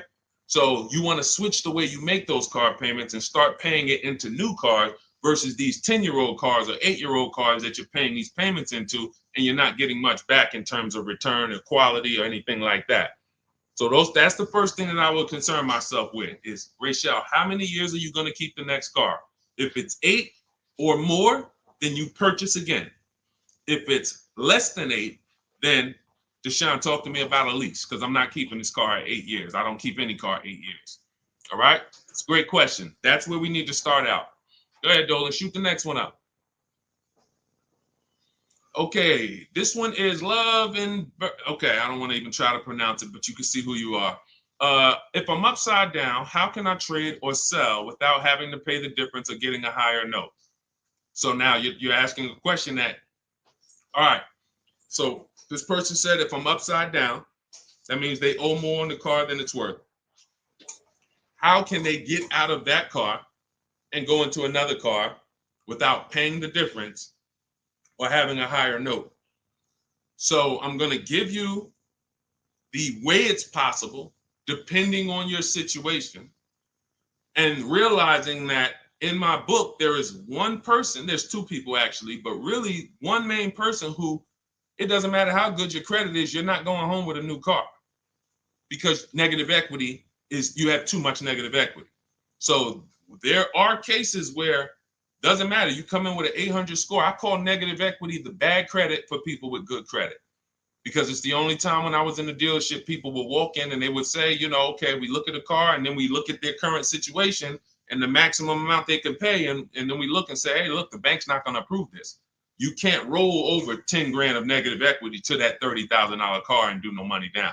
So there are circumstances where you've dug yourself too deep, and the only thing that's going to do it if you don't have money is time and paying down the vehicle. So let's talk about if you're not in that situation. First thing I'm doing is I'm going to CarMax. I'm going to driveway.com. These are websites. This is because you notice what she said. If I trade or sell, that's very important, because some of you've been on the stream, you know we don't sell. I mean, we don't trade. We always sell our cars to cash buyers. You know, that come, they write big checks, they pay more than dealers. So the first thing we're going to do is visit these cash buying websites: CarMax, Driveway, Carvana, KBB Instant Cash Offer, AutoNation, and Car Gurus.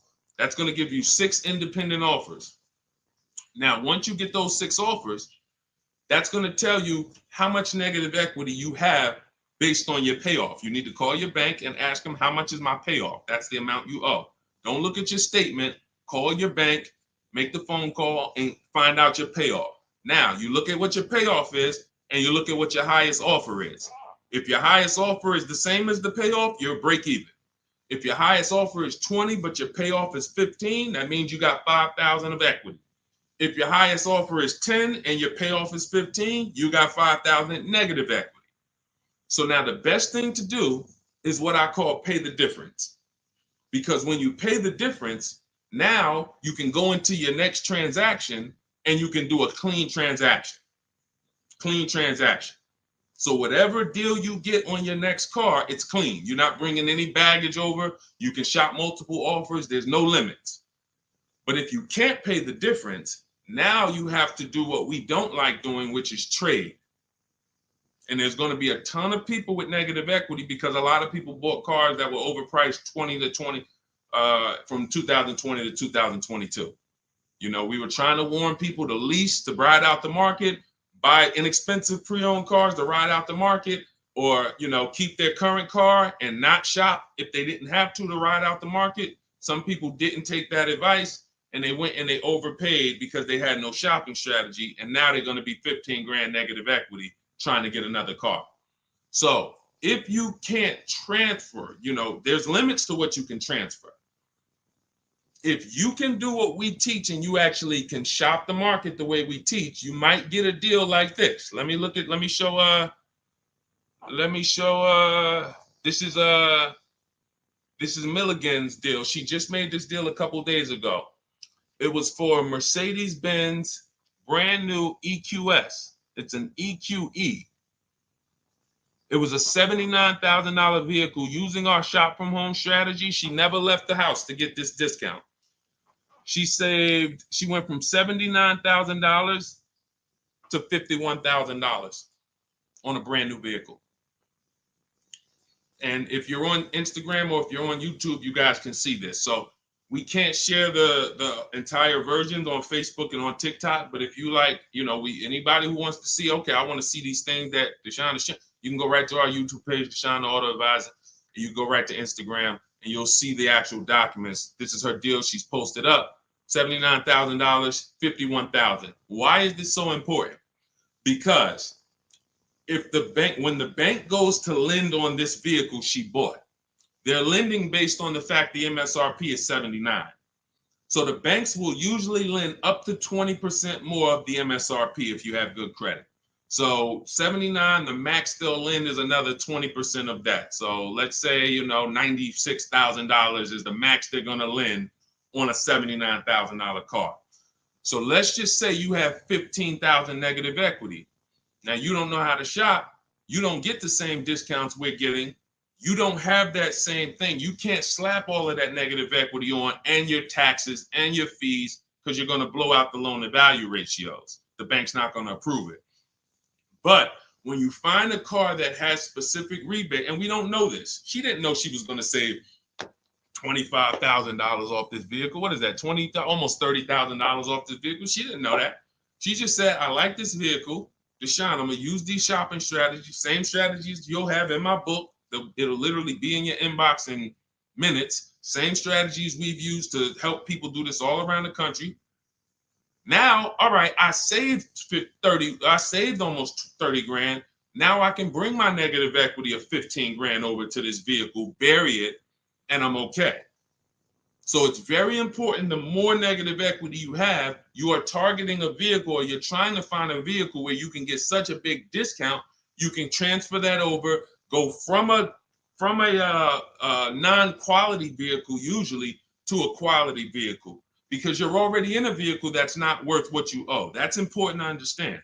You're already in a vehicle that's not worth what you owe. The key is to getting that into a vehicle you're going to enjoy, and at least a vehicle that is safe and quality, and preferably you're leasing. Because the great thing about transferring negative equity to a lease is once that lease is up in 3 years or 39 months, the negative equity is gone. When you transfer that over to a finance, another 5 or 6 year finance, you're bringing the negative equity over, stretching it out for 5 or 6 years and putting interest on top of it. That's why I don't ever recommend go from a finance negative equity deal to another finance negative equity deal, because you're usually a short-term person anyway. You should be leasing cars. So this is the strategies for getting out of negative equity. Now you can literally go into a dealer. See, watch this. That's a below market strategy for negative equity. What I just talked to you about is what the people who are actually financially wise do and think about. Now you could say, well, I'm just going to go into the dealer and say, hey, I want to get out of this car. Perfect. They'll transfer you out of that. They'll go in and say, all right, we got it. Here's your payment. We put you on a 4-year lease, or here's your payment. We got you in a 6-year, 7-year finance. But you'll never know the discount you're getting because you don't care. Your whole thing is, I don't really want to unlearn what I've been taught and programmed to do. But if you want to say, I want to make the best deal possible and I want to stop making these mistakes that's getting me into these bad deals, I've never had to come and deal with 5, 6 grand, 2 grand of negative equity. It's never happened to me. But there are people, you might be one of them, who every deal you make, it's a negative equity situation. It's a negative equity situation. That's because you haven't learned how to structure your deals correctly. And those are the things that I want you to unlearn so that you can have empowered car buying, be making deals you feel great about, posting your numbers just like Milligan did, and saying, hey, check out the deal I made. Not just check out the car I got, check out the deal that I made. Okay? So that's what you need to understand. And if you can't, and that's how you can transfer out of negative equity, whether you have 10 grand negative equity, 5, 15, those are your options. And that's how we work it. All of this, guys, is in my new digital book. If you're enjoying what you're hearing so far, could you hit the like button? Hit the like button if you're just enjoying what you're hearing so far. I see y'all are running the likes up on TikTok. I appreciate it. As y'all keep tapping the screen, every time you're like, man, you know what? This is good information. Just hit the like button, start tapping the screen. It means a lot. And again, it shows these social media platforms that they need to get more people over here. Okay? So go ahead, Dolan, shoot the next question up. Keep typing your questions, y'all. We are going to try to get through as many as we can. I see you, Patrice Darden. I see you, Mr. Living Right. I see you, Letitia Cook. Good to see everybody tapping in. What's up, Mex? I see you, Kiki. We're live on 2 TikTok channels too.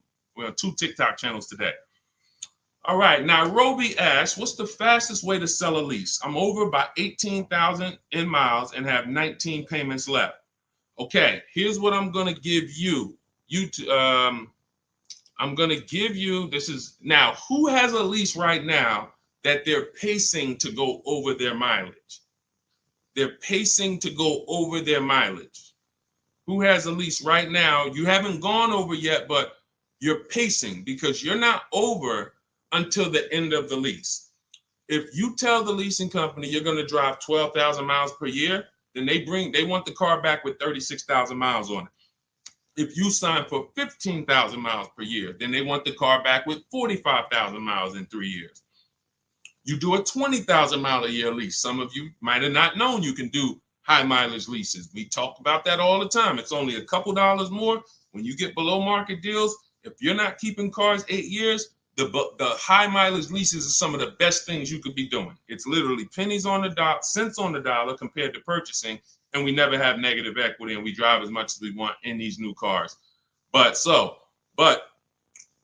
If you're pacing, once you bring the car back, you could do 10,000 miles your first year, 20,000 miles your second year, 8,000 miles your third year, as long as the total at the end doesn't exceed what you told them you were going to spend, then you would be fine.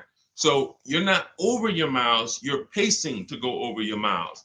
So here's what I'm going to give you, Nairobi, because this is a very, very complex thing when you don't have calculators. When you don't have tools, it's complex unless you're really good at math. But what I'm going to do is I'm going to put this comment on YouTube and Facebook. Now in my book, I have calculators that I've invented. This is actual software that people who use my books and who have worked with me since 2021 have gotten to use. These are things that I looked around the industry and I saw things that people needed to know that didn't exist. So we had to actually build them out ourselves.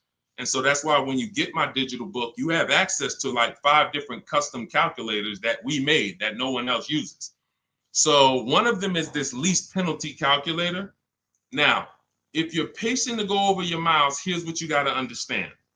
If you call a dealership, one of the biggest lies that they're going to tell you is, come on in, I'll take care of the mileage, or I'll take care of the penalties, or we'll get you out of the lease. Who's heard that before? Type me if you've heard that. Type me if you've ever spoken to a dealer, if you said, hey, I'm going over my miles, or hey, I'm thinking about, I want to get out early, and they said to you, no problem, come on in, we'll get you out of that. Don't worry about your old payments. Who's heard that? Who's heard that?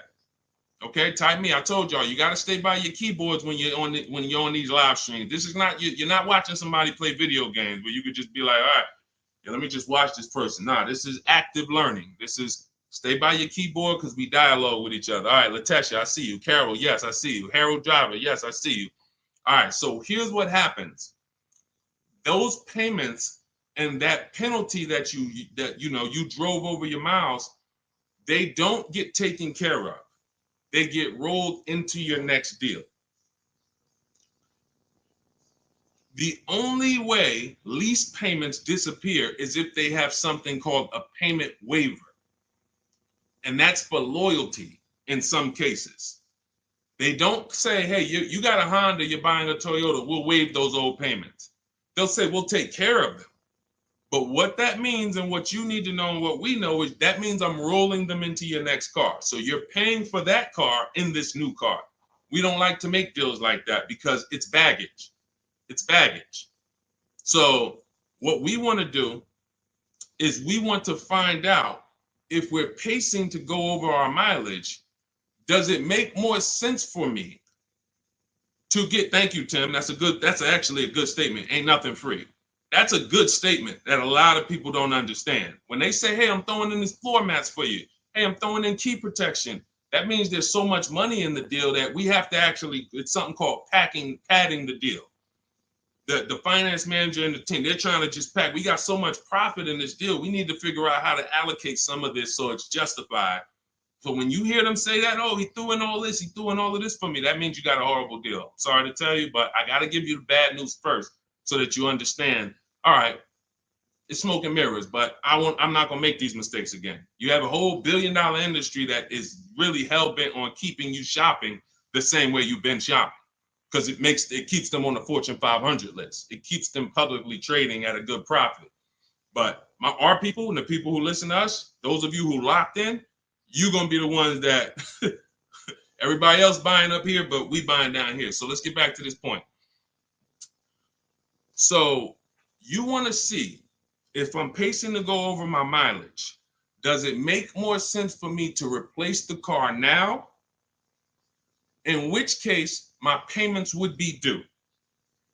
If I stop my lease 3 months early, and in Nairobi's case, she has 19 payments left. If she was to go and stop her lease now, those 19 payments get billed out immediately. So if she walks into a dealer and says, hey, get me out of this car, they're going to try to either see, can they buy it, or do we make the payments and roll them over? What happens most of the time, and it's usually a better situation, guys, is you would use that lease penalty calculator, you put in how many miles you're driving per month, and it's going to tell you, if you go all the way to the end, this is how much your mileage penalty would be. I had somebody who I work with use that calculator. He found out the mileage penalty would be a little over $2,000. But if he got out now, his payment and mileage penalty would be $5,000. See, first thing we want to do when we find out we're going over mileage is, let me try to get out of this car. Oh, you don't realize that that's a bigger penalty you're paying, breaking the lease early, versus go to mileage, and then you find yourself a below market deal. You get yourself a deal like this. Get yourself a deal like this, because I told you I'm gonna be showing a lot more people. We had so many people get cars over the last couple of days. We gonna be showing these people. Look, this is Melissa. Melissa got a 2025 Honda Pilot EXL. She got a 15,000 mile a year lease. And oh man, I didn't even when I screenshot her, hold on. When I screenshot her deal, I didn't open it up with all the details that she shared. So hold on, stay with me, because y'all got to see this. She got a 1.27 lease. And if she would have let's say she was in a situation where she had a $2,000 mileage penalty, it would be simple for her to just literally roll that mileage penalty over here on top of her 1.2% lease. So this was her full deal right here. It says 15,000 miles per year, $597 a month. And look, she sold her old car because she was used to financing. This is the perfect example of someone who was taught never lease, never lease. She paid all this money to finance these cars. She had a 2018 Kia Sorento, and she would normally go in, trade that car in, and then use whatever equity she had, 5,000, 7,000, 8,000, as a down payment towards her next finance. And she just kept doing it over and over and over again, paying high payments, losing her equity. So she discovers me. She finds out she's not keeping cars 8 years. She's like, all right, if I'm not keeping cars 8 years, I'm not breaking Deshone's 8-year rule. I'm going to shop for a lease. So now she shops for her lease. She gets the same car she would have gotten and paid tons of money for, $800-900 a month for, because she was financing it. But now she actually she financed, she gets her new lease, $597 a month. And look, she did her offers, the 6 offers I told y'all to do, 10 minutes ago, $12,000 in equity. So she goes in, she gets the new car, no money down, $597, drives off in a brand new $50,000 vehicle. Then she gets a check and she puts it in her bank for $12,000. It's the way the money moves. If you understand what I'm saying, if you're starting to, even if you don't get it all, if you're starting to understand type of dollar sign, it's the way the money moves. This is already a woman who likes driving newer cars. It's obvious. She has a 2018. She's going to upgrade it. So she would normally just go trade it in, finance another car, keep it another 5-6 years, trade it in, finance another car. It costs big money to finance these cars. It costs huge money. So now what she did is she said, okay, I drive 15,000 miles a year. I'm just going to get a 15,000 mile a year lease. If she would have got a 12,000, payment would have been $25 less. If she needed 18,000 like Jen, look at Jen's deal. Jen needed 18,000. Where's Jen? Here she is. Look, she says $512 a month. She got a CRV hybrid, and some of these vehicles are very in demand. So when you see vehicles that are closer to the 1% leases, these are vehicles that have bigger rebates, more support behind them. And sometimes you see vehicles that are 1.2, 1.3. They have a little less support from the manufacturer, but you still need to shop to get great lease deals because most people are paying, either huge down payments or then, they're paying over 1.5%. Again, let's stay on topic though. If you look at Jen, she said my payment was $512. I bumped it up because I wanted 18,000 miles a year to $563. Look, she shopped the payment. She shopped her deal from home the way we teach. She got 25 dealers to get involved online, never talked to them, got bids, used my email scripts, and she said, okay, my best deal for 12,000 miles is $512 a month. All right, now bump me up to 18,000. So she's getting, a lot of people would have just signed the 12,000 and then been talking about penalties that they're paying because they didn't get what they need. We teach something called choosing your mileage wisely. She paid $40-50 a month and she can drive her 18,000 miles a year, take her trips, do her crossroads, go see her kids in college and not have to worry about anything for $40-something more a month. It's the pennies. That's called being penny wise. Some people will be penny, that's called being dollar wise. Some people will be penny wise. It's called penny wise, dollar foolish. You have to get the mileage you need on a lease. And if you choose your mileage wrong, don't blame the lease. The lease is not a real person. The lease only does what you put in. If you tell them, work me a lease payment with no money down, that's how they're going to customize it. If you say put the taxes and fees in the payment and give me offers, that's how they're going to customize it. You might have to tell them 2 or 3 times because they're so used to just telling people, hey, we need $5,000 down. So you might have to tell them that, but the lease is based on you. If you say, hey, I need 25,000 miles a year to drive, that's what they're going to quote you. That's what they're going to customize. So we always shop with 12 and then we adjust our mileage later. But that's what you need to see, Nairobi. So you're going to see, use that calculator I put the link for. It'll tell you whether it makes sense to get out now, later, or at the end. But the last thing I want you to compare that to is the equity assessment. I want you to go to CarMax, go to Driveway, go to Carvana, go to KBB Instant Cash Offer, go to Driveway, go to AutoNation, go to Car Gurus, get those 6 cash offers because you may be able to sell your car. And in which case, if you sell your car, all is forgiven. If you sell your car, there's no penalties, there's no nothing because you're actually transferring the title and the buyer is paying the company off. So do that equity assessment. But when you go to those websites, you must put in, when they ask you, is it a finance, lease, or own, put own. Don't put lease because it triggers something in their websites. Now, if y'all are like, you're like Deshone, I'm not going to remember all of this. Get the blueprint. That everything I'm teaching you is out of my new digital book, Cars from Home, 7 Steps to Saving Time, Money, and Avoiding Dealerships. It's already 5-star rated. Shout out to the people on Goodreads who have reviewed it. We're at a 4.9 rating. We got 4.9 overall, 58 ratings, 40 written reviews. Shout out to everybody who's came and told their story about this book since we launched it a few months ago. And you can go and see what the public is saying about it. This ship has sailed. You can get your copy for 75% off for the next 30 minutes. If you visited the website in my TikTok bio and my Instagram bio, once that gets to 0, there's a countdown, 30 minutes. Once it gets to 0, the price of the book goes back up to $97. It's still worth every dime, but I'd rather you pay $24 instead of $97. So on Instagram, TikTok, your 75% off is in my TikTok bio, in my Instagram bio. Get it before the countdown expires and you'll have the blueprint. On Facebook and YouTube, we have a link in the comments for you pinned for you to get your copy for 75% off for 30 minutes only. Again, if you're like Deshone, this is good, but there's no way I'm going to remember all of this. You can watch the replays, get it however you want it. Our system is step-by-step, and it doesn't involve talking. Everything we do is online tools. Okay, go ahead, Dolan. Let me take a sip of water. Next question. And you can buy more miles on the lease. That's a good point. A lot of people don't know that though, Tim. They really don't. You know, they might have signed a bad lease or heard somebody sign a bad lease, and then, you know, usually what signing a bad lease is overpaying for it or not getting the mileage you need, or both. You get them. I've had people who know they're not going to drive 10,000 miles a year, but because it's $40 a month less, or because they don't know, just pay $40 more and get what you need.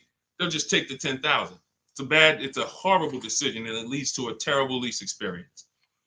All right, this is Teneros. How much should I put down as a down payment? It's a great question. So what you want to do is understand that down payment is nothing but payment management. It is not deal management. You don't want to fool yourself into thinking that because you got a good payment, you got a good deal. That's what down payments typically can do to a person who's not really good with math. You'll say, all right, I need to get my payment to 400. Now you're looking at a car you like, and you're like, I need to get my payment to 400. Now they tell you, okay, well, you end up putting $10,000 down and your payment's 400, and you think, okay, I got a deal. I'm at my payment. You didn't. You are doing one of the cardinal sins that we don't do here at Cars from Home. You're mixing transactions together. What does that mean? Almost everybody who's financially savvy when it comes to cars is going to separate their loan from the purchase price of the car. These two things are unrelated. You shop for the price of the car separate from the monthly payments. Because when you separate, you realize one thing. When most people are giving car dealers 3 transactions and not realizing it, they're buying a car from them. That's one transaction. They're giving their loan to them, or they're letting the dealer get them a loan. That's another transaction. And then they're trading in their car to them. That's a third transaction. So a person looks at it as one. I just made a deal with a dealership. No, you just actually did 3 transactions in one. And what happens, the reason why that's so bad is because you can't bid any of them out. In order to make sure you got a great deal, you need a great deal on each of those 3. The car you need to replace, you need to get the most money for that. The most money comes from bidding it out on the market with the strategies I just said 5 minutes ago with the companies that I just named, the equity assessment process. That's bidding that out. Now, we bid out our loans. Who's going to give us our loan? Who's going to give us the best interest rate? There's plenty of banks that want to compete for our interest rate. Plenty of banks that they don't even sell cars. That should be a clue to you guys of how much money is really in cars, because there's companies who don't sell cars. All they want to do is loan you money to buy a car. That means there's a lot of money in the loan business. So we bid that out.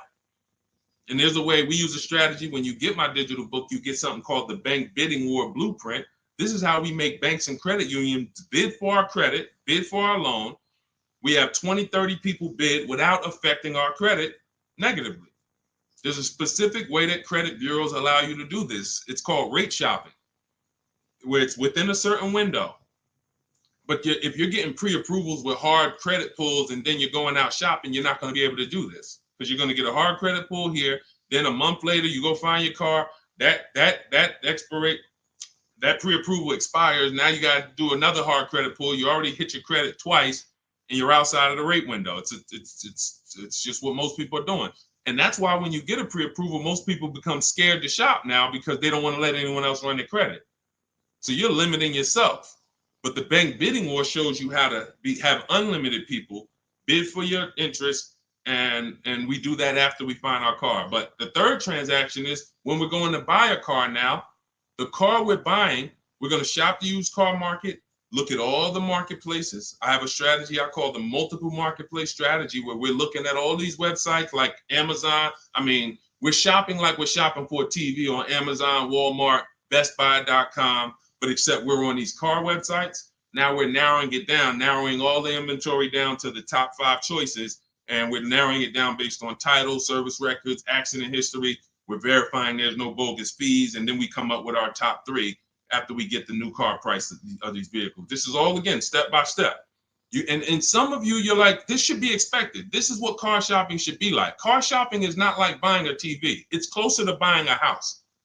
So although we do this in 2 hours, if you follow my strategy, you can get deals in 2 hours. Without these things, you're now winging the process. But first things first, when you determine, when you add to this question was about how much money should I be putting down? When we separate our transactions, now what we've done is we went out and we found the car we want at a below market price. Now we go to our lenders and we start the bidding process and we say, okay, who's going to give me the best interest rate? And whoever gets me the best interest rate, now I put it together with the car that I have on hold. And I say, okay, what's my car payment now? And they may say, okay, well, if you finance the whole thing, your car payment's, $580. Now you might say, okay, I think I want to be at like $499. How much do I need down? Well, about $3,000. Okay, perfect. That's between you and the lender. It's not between you and the dealer. You're not, see, in that case, now you have the best price on the car waiting for you because you got bids on that.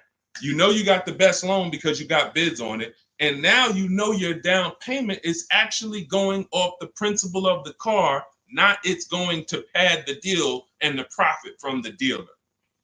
If you got that, type $sign. If you got that on TikTok, just start double tapping the screen, running the like sign. That is why it's important. We call that the 3 pillars of great car deals. You'll have to see these 3 pillars separately. Who I sell my car to, I'm bidding that out. Who I get my loan from, bidding that out. Who I buy my car from, bidding that out. And that allows you to sit at your computer and make all the money on your car deal and have these deals that, all of these people are making these deals at home. Look, this is India. She said she started using my strategies last year, but she shopped the market at the time. She was shopping for a Toyota Corolla, and she did not like the offers at the time. That's the benefit of starting these strategies way before you need a car. Look, we got people who get cars in 3-4 days, but when you have time, you can shop the market. She didn't like how the offers looked, and she waited. She said the best of all my offers were over 1.5% with no money, with no one budging on my counter offers. Fast forward 2024, I had to find a car in 2 weeks, so I got to work. In about 5 days, I walked out with a 2024 Hyundai Elantra Limited, $36,000 for 36 months, $12K, $365 a month, no money down. Boom, $365 a month, no money down. The MSRP was $28,725, making it a 1.27 deal.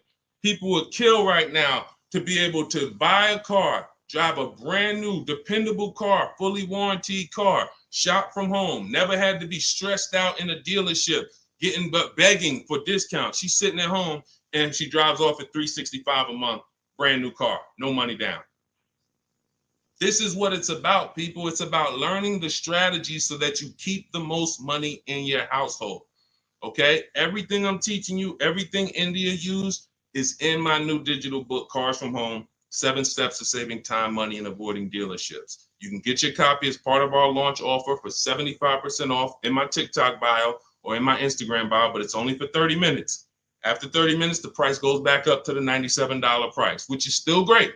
If you missed it, and you're like, Deshone, I missed it, but I need these strategies. Listen, it's $70-something more. And the strategies you're going to use to save we can't even quantify it. We showed you earlier, somebody saved 25 grand off their price, almost 30 grand off her Mercedes. You've seen discounts of 6,000-7,000. You've seen ridiculous pay. It doesn't matter. The value you're going to get far outweighs the cost. And here's one thing. Financially wise people look at value. Financially foolish people look at cost. Let that sink in. Okay, those of you on YouTube and Facebook, I have a comment below for you. We have a comment pinned. You can hit the link below. You'll see the 75% off. Now, make sure when you get your book at the 75% off, if you get there before the 30 minutes is up, make sure as soon as you purchase, it says screenshot the thank you page. You'll see I put on that page, your book is below. You can click it to open it immediately, save it to your phone, save it to your computer, and I also email you a copy. But I want you to screenshot that page so you can have my support team's email. Every now and then we get people that typing so fast, you actually type your email in wrong.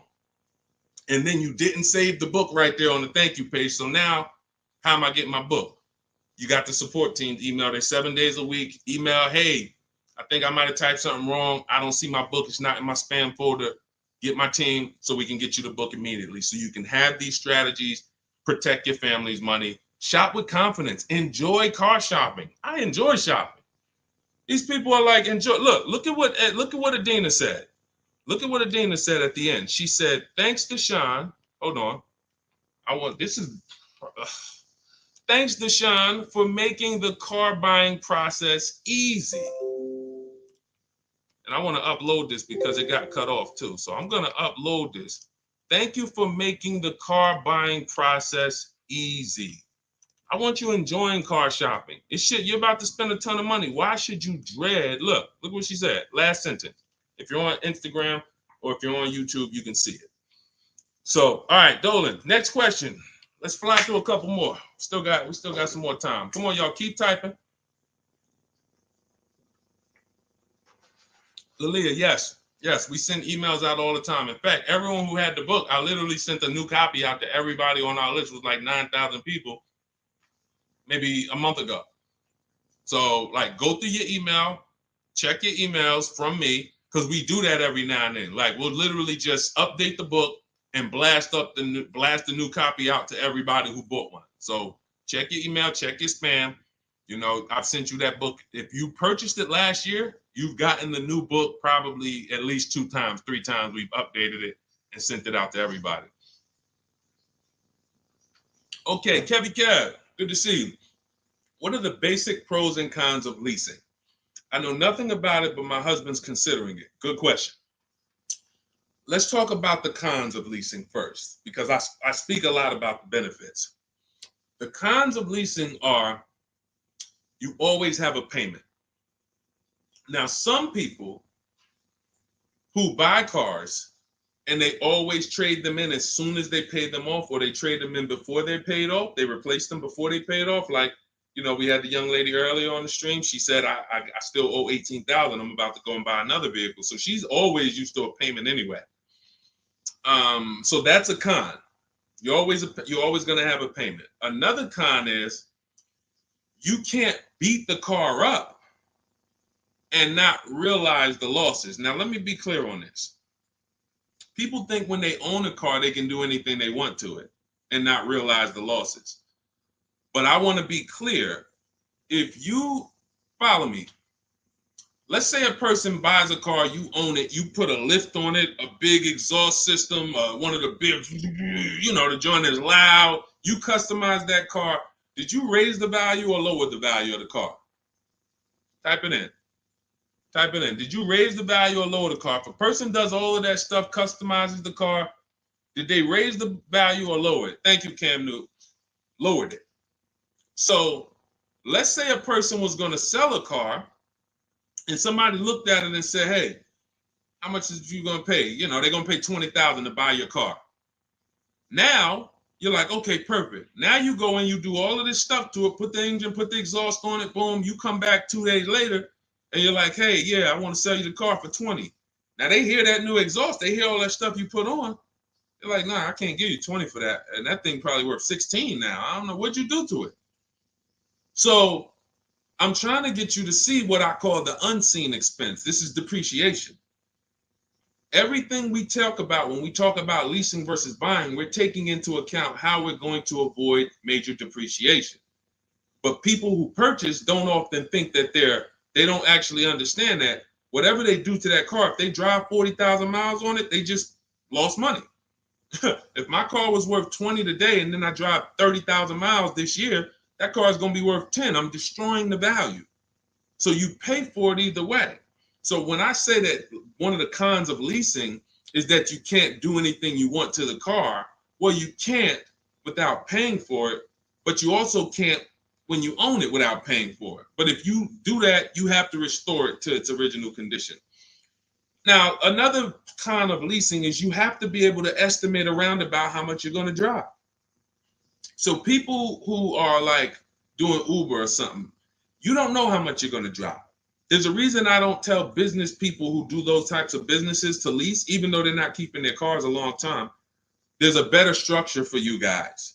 Leasing is not it, because you don't know how much you're going to drive. If you have a good year, you might do 40,000 miles. If you have a bad year or a rough year, you might do 20 or 18,000 miles. So you can't predict it. So with leasing, you have to have an enjoyable leasing experience. You have to have some type of an idea when you're going to, how much you're going to drive. Now, one of the biggest cons to leasing is you can overpay by a lot because it's not transparent. It's not transparent. Could everybody who shares, there are a couple people on here, you always share the broadcast. I appreciate you. We need you. Can you hit the share button, hit that arrow, hit that paper plane, and tag one friend in, just in case they might be going to the dealership tomorrow. We need to make sure that they have what they need to win. So shout out to the sharers. We can't do this without you.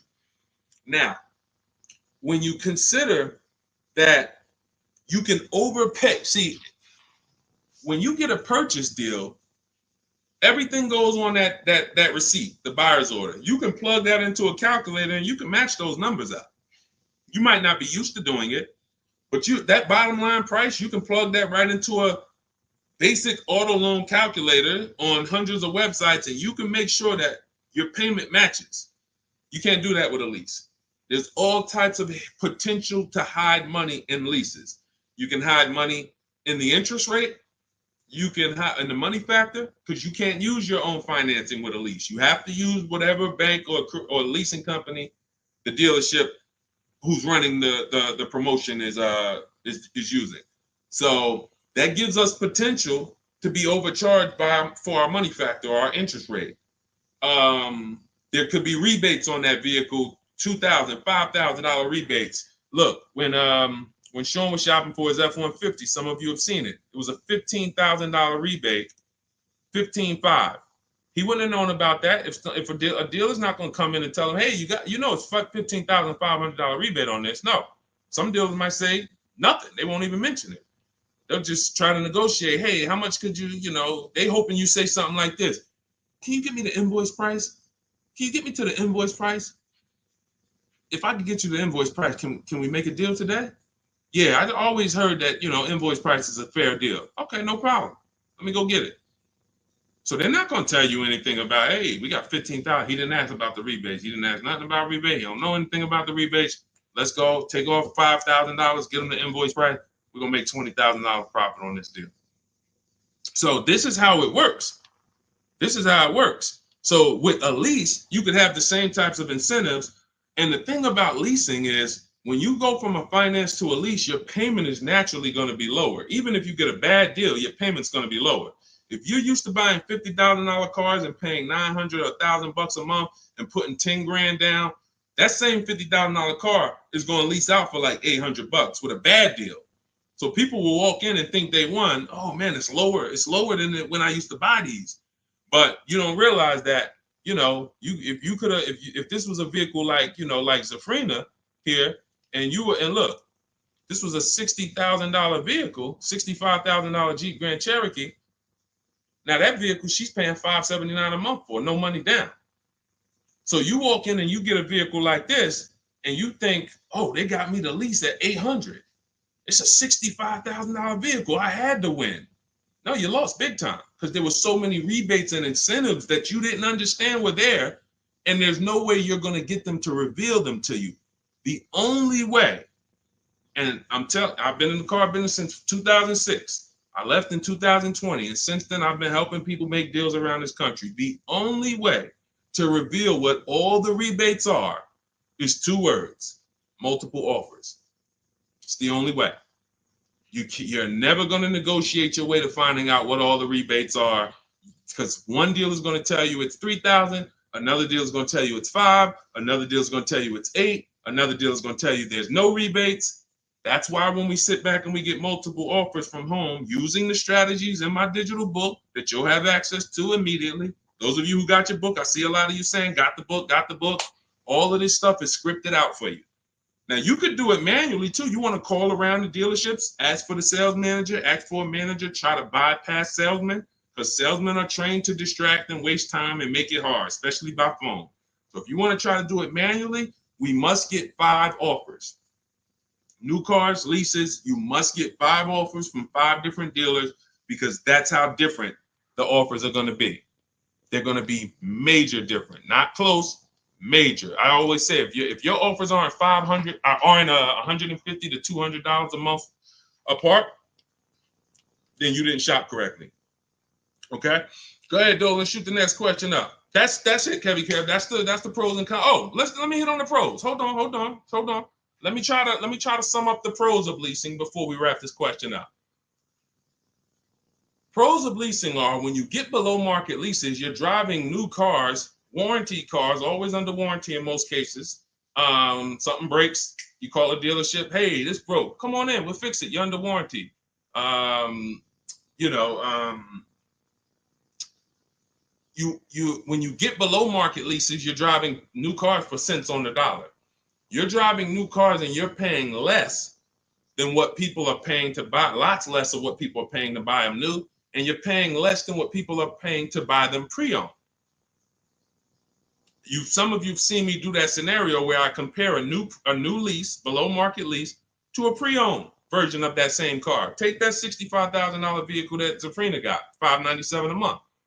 If she found one for, $30,000, half price, let's just pretend, and this is to illustrate to you how drastic the difference between below market leases are and buying. It's not even close. It's nowhere near close. If she found a half price version of that vehicle, which won't exist, let's just say we made one up and just put it right here, half price. So that's $32,000 plus tax. She's around $35,000. Some of you know every $5,000 on a car payment is about how much per month. I mean, when you look at a car, every $5,000 on a loan is about how much per month. I told y'all, stay by the keyboard. We got to be quick here. This is active learning. You don't want to be distracted. You want to be locked in, active learning. Every $5,000 on a loan is about how much per month. Shout out to y'all running the likes up on TikTok too. Every time you double tap the screen, y'all just, yes, thank you, Cam New. See, I love the people that are locked in. I see you, Brenda, $100 a month. Yeah. Now, so we got $100 for every 5,000. So that means when you look at a $10,000 car, first thing in your mind should be that's $200 a month, 5-year loan. When you look at a $20,000 car, first thing in your mind, that's $400 a month, 5-year loan. When you look at a used car version, let's say she gets it for half off, $32,000 plus tax, she's around $35,000. What's that payment? $700 a month, 5-year loan. So when I tell you that when we're driving below market leases, we're paying less than what people are paying for pre-owned versions. I just took really on a $65,000 car, a decent pre-owned version will probably be 30% off, maybe 40% off. Then you're going higher. If you don't know how to get good deals, you're going to take one with high mileage. It's going to be old. So it's more realistic to find a $65,000 car, 3 or 4 years old for, let's say 35, let's say 40, really closer to 40 if it's 65 new. So now you're talking about $800 a month. So a person like Zafrina, she's driving, she knows how to get below market leases. She's driving a brand new $65,000 fully warranty version, not tying up her money in that vehicle. She's paying $597 a month, which is hundreds a month less than what a used car person is paying, and like $500-600 it's less than what a new car person is paying. So it's no comparison. So when I tell you the only people who should be purchasing, you're like, Deshone, why do people purchase then? If getting great lease deals is so cheap, why do people purchase? Well, one, everyone doesn't know how to get below market leases. So they'll look at commercials and they'll think, oh, well, this says I got to give them $5,000 down plus tax and all that. That's not deals. That's above market value or market value. We don't pay those prices. And second is, people who buy long-term don't care about those short-term benefits. I want to ask a question. Who on here has a vehicle in their driveway right now that you've had for at least 8 years? I want you to type how many years you've had it. Let me know how many. I see you, Sharon. Congratulations. Use it and win. Let everyone who has a car outside in your driveway that you've had more than 8 years, I want you to type how many years old it is. 8, 10, 15. Okay, Harold, he has one for 9 years outside. Sugar Lump, 19 years. Mr. Living Right, 8 years. Perfect. Dwayne Perkins, I see you, 22 years. Look, Julia Murray, 16 years. Look, Brenda, 8 years. Now watch this. Ralph, I see you, 10 years. 8 years or more is when we buy. These people won.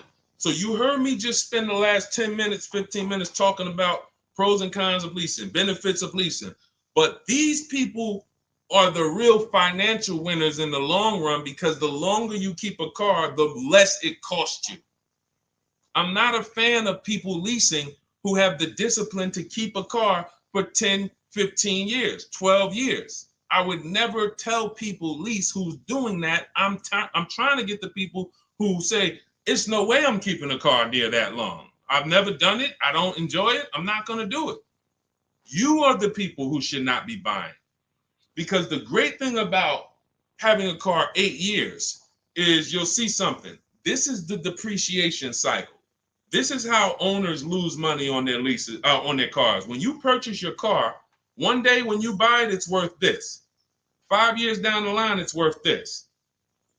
10 years down, 10 years, but here's the thing. After about 8 years, 7, 8 years, now the depreciation starts to level out. You're not losing that much money in depreciation anymore. Your car today, all of you who just typed, whatever your car is worth today, most likely it's going to be worth that next year too. If your car is worth $5,000 today, a year from now, it's going to be worth about $5,000. You beat depreciation. That's when it makes sense to purchase, when you have those values. These people, look, we call these cars keepers. When the transmission goes out on the car, you know what people who are not programmed, you're not a keeper, you know what you do? Transmission's out. You gotta go get a new car. When the transmission goes out for some of these guys, what are they doing? They go get another transmission and put it in the car. That's what you do. That's what you do. So there's two sides to be on. You're a long-term side.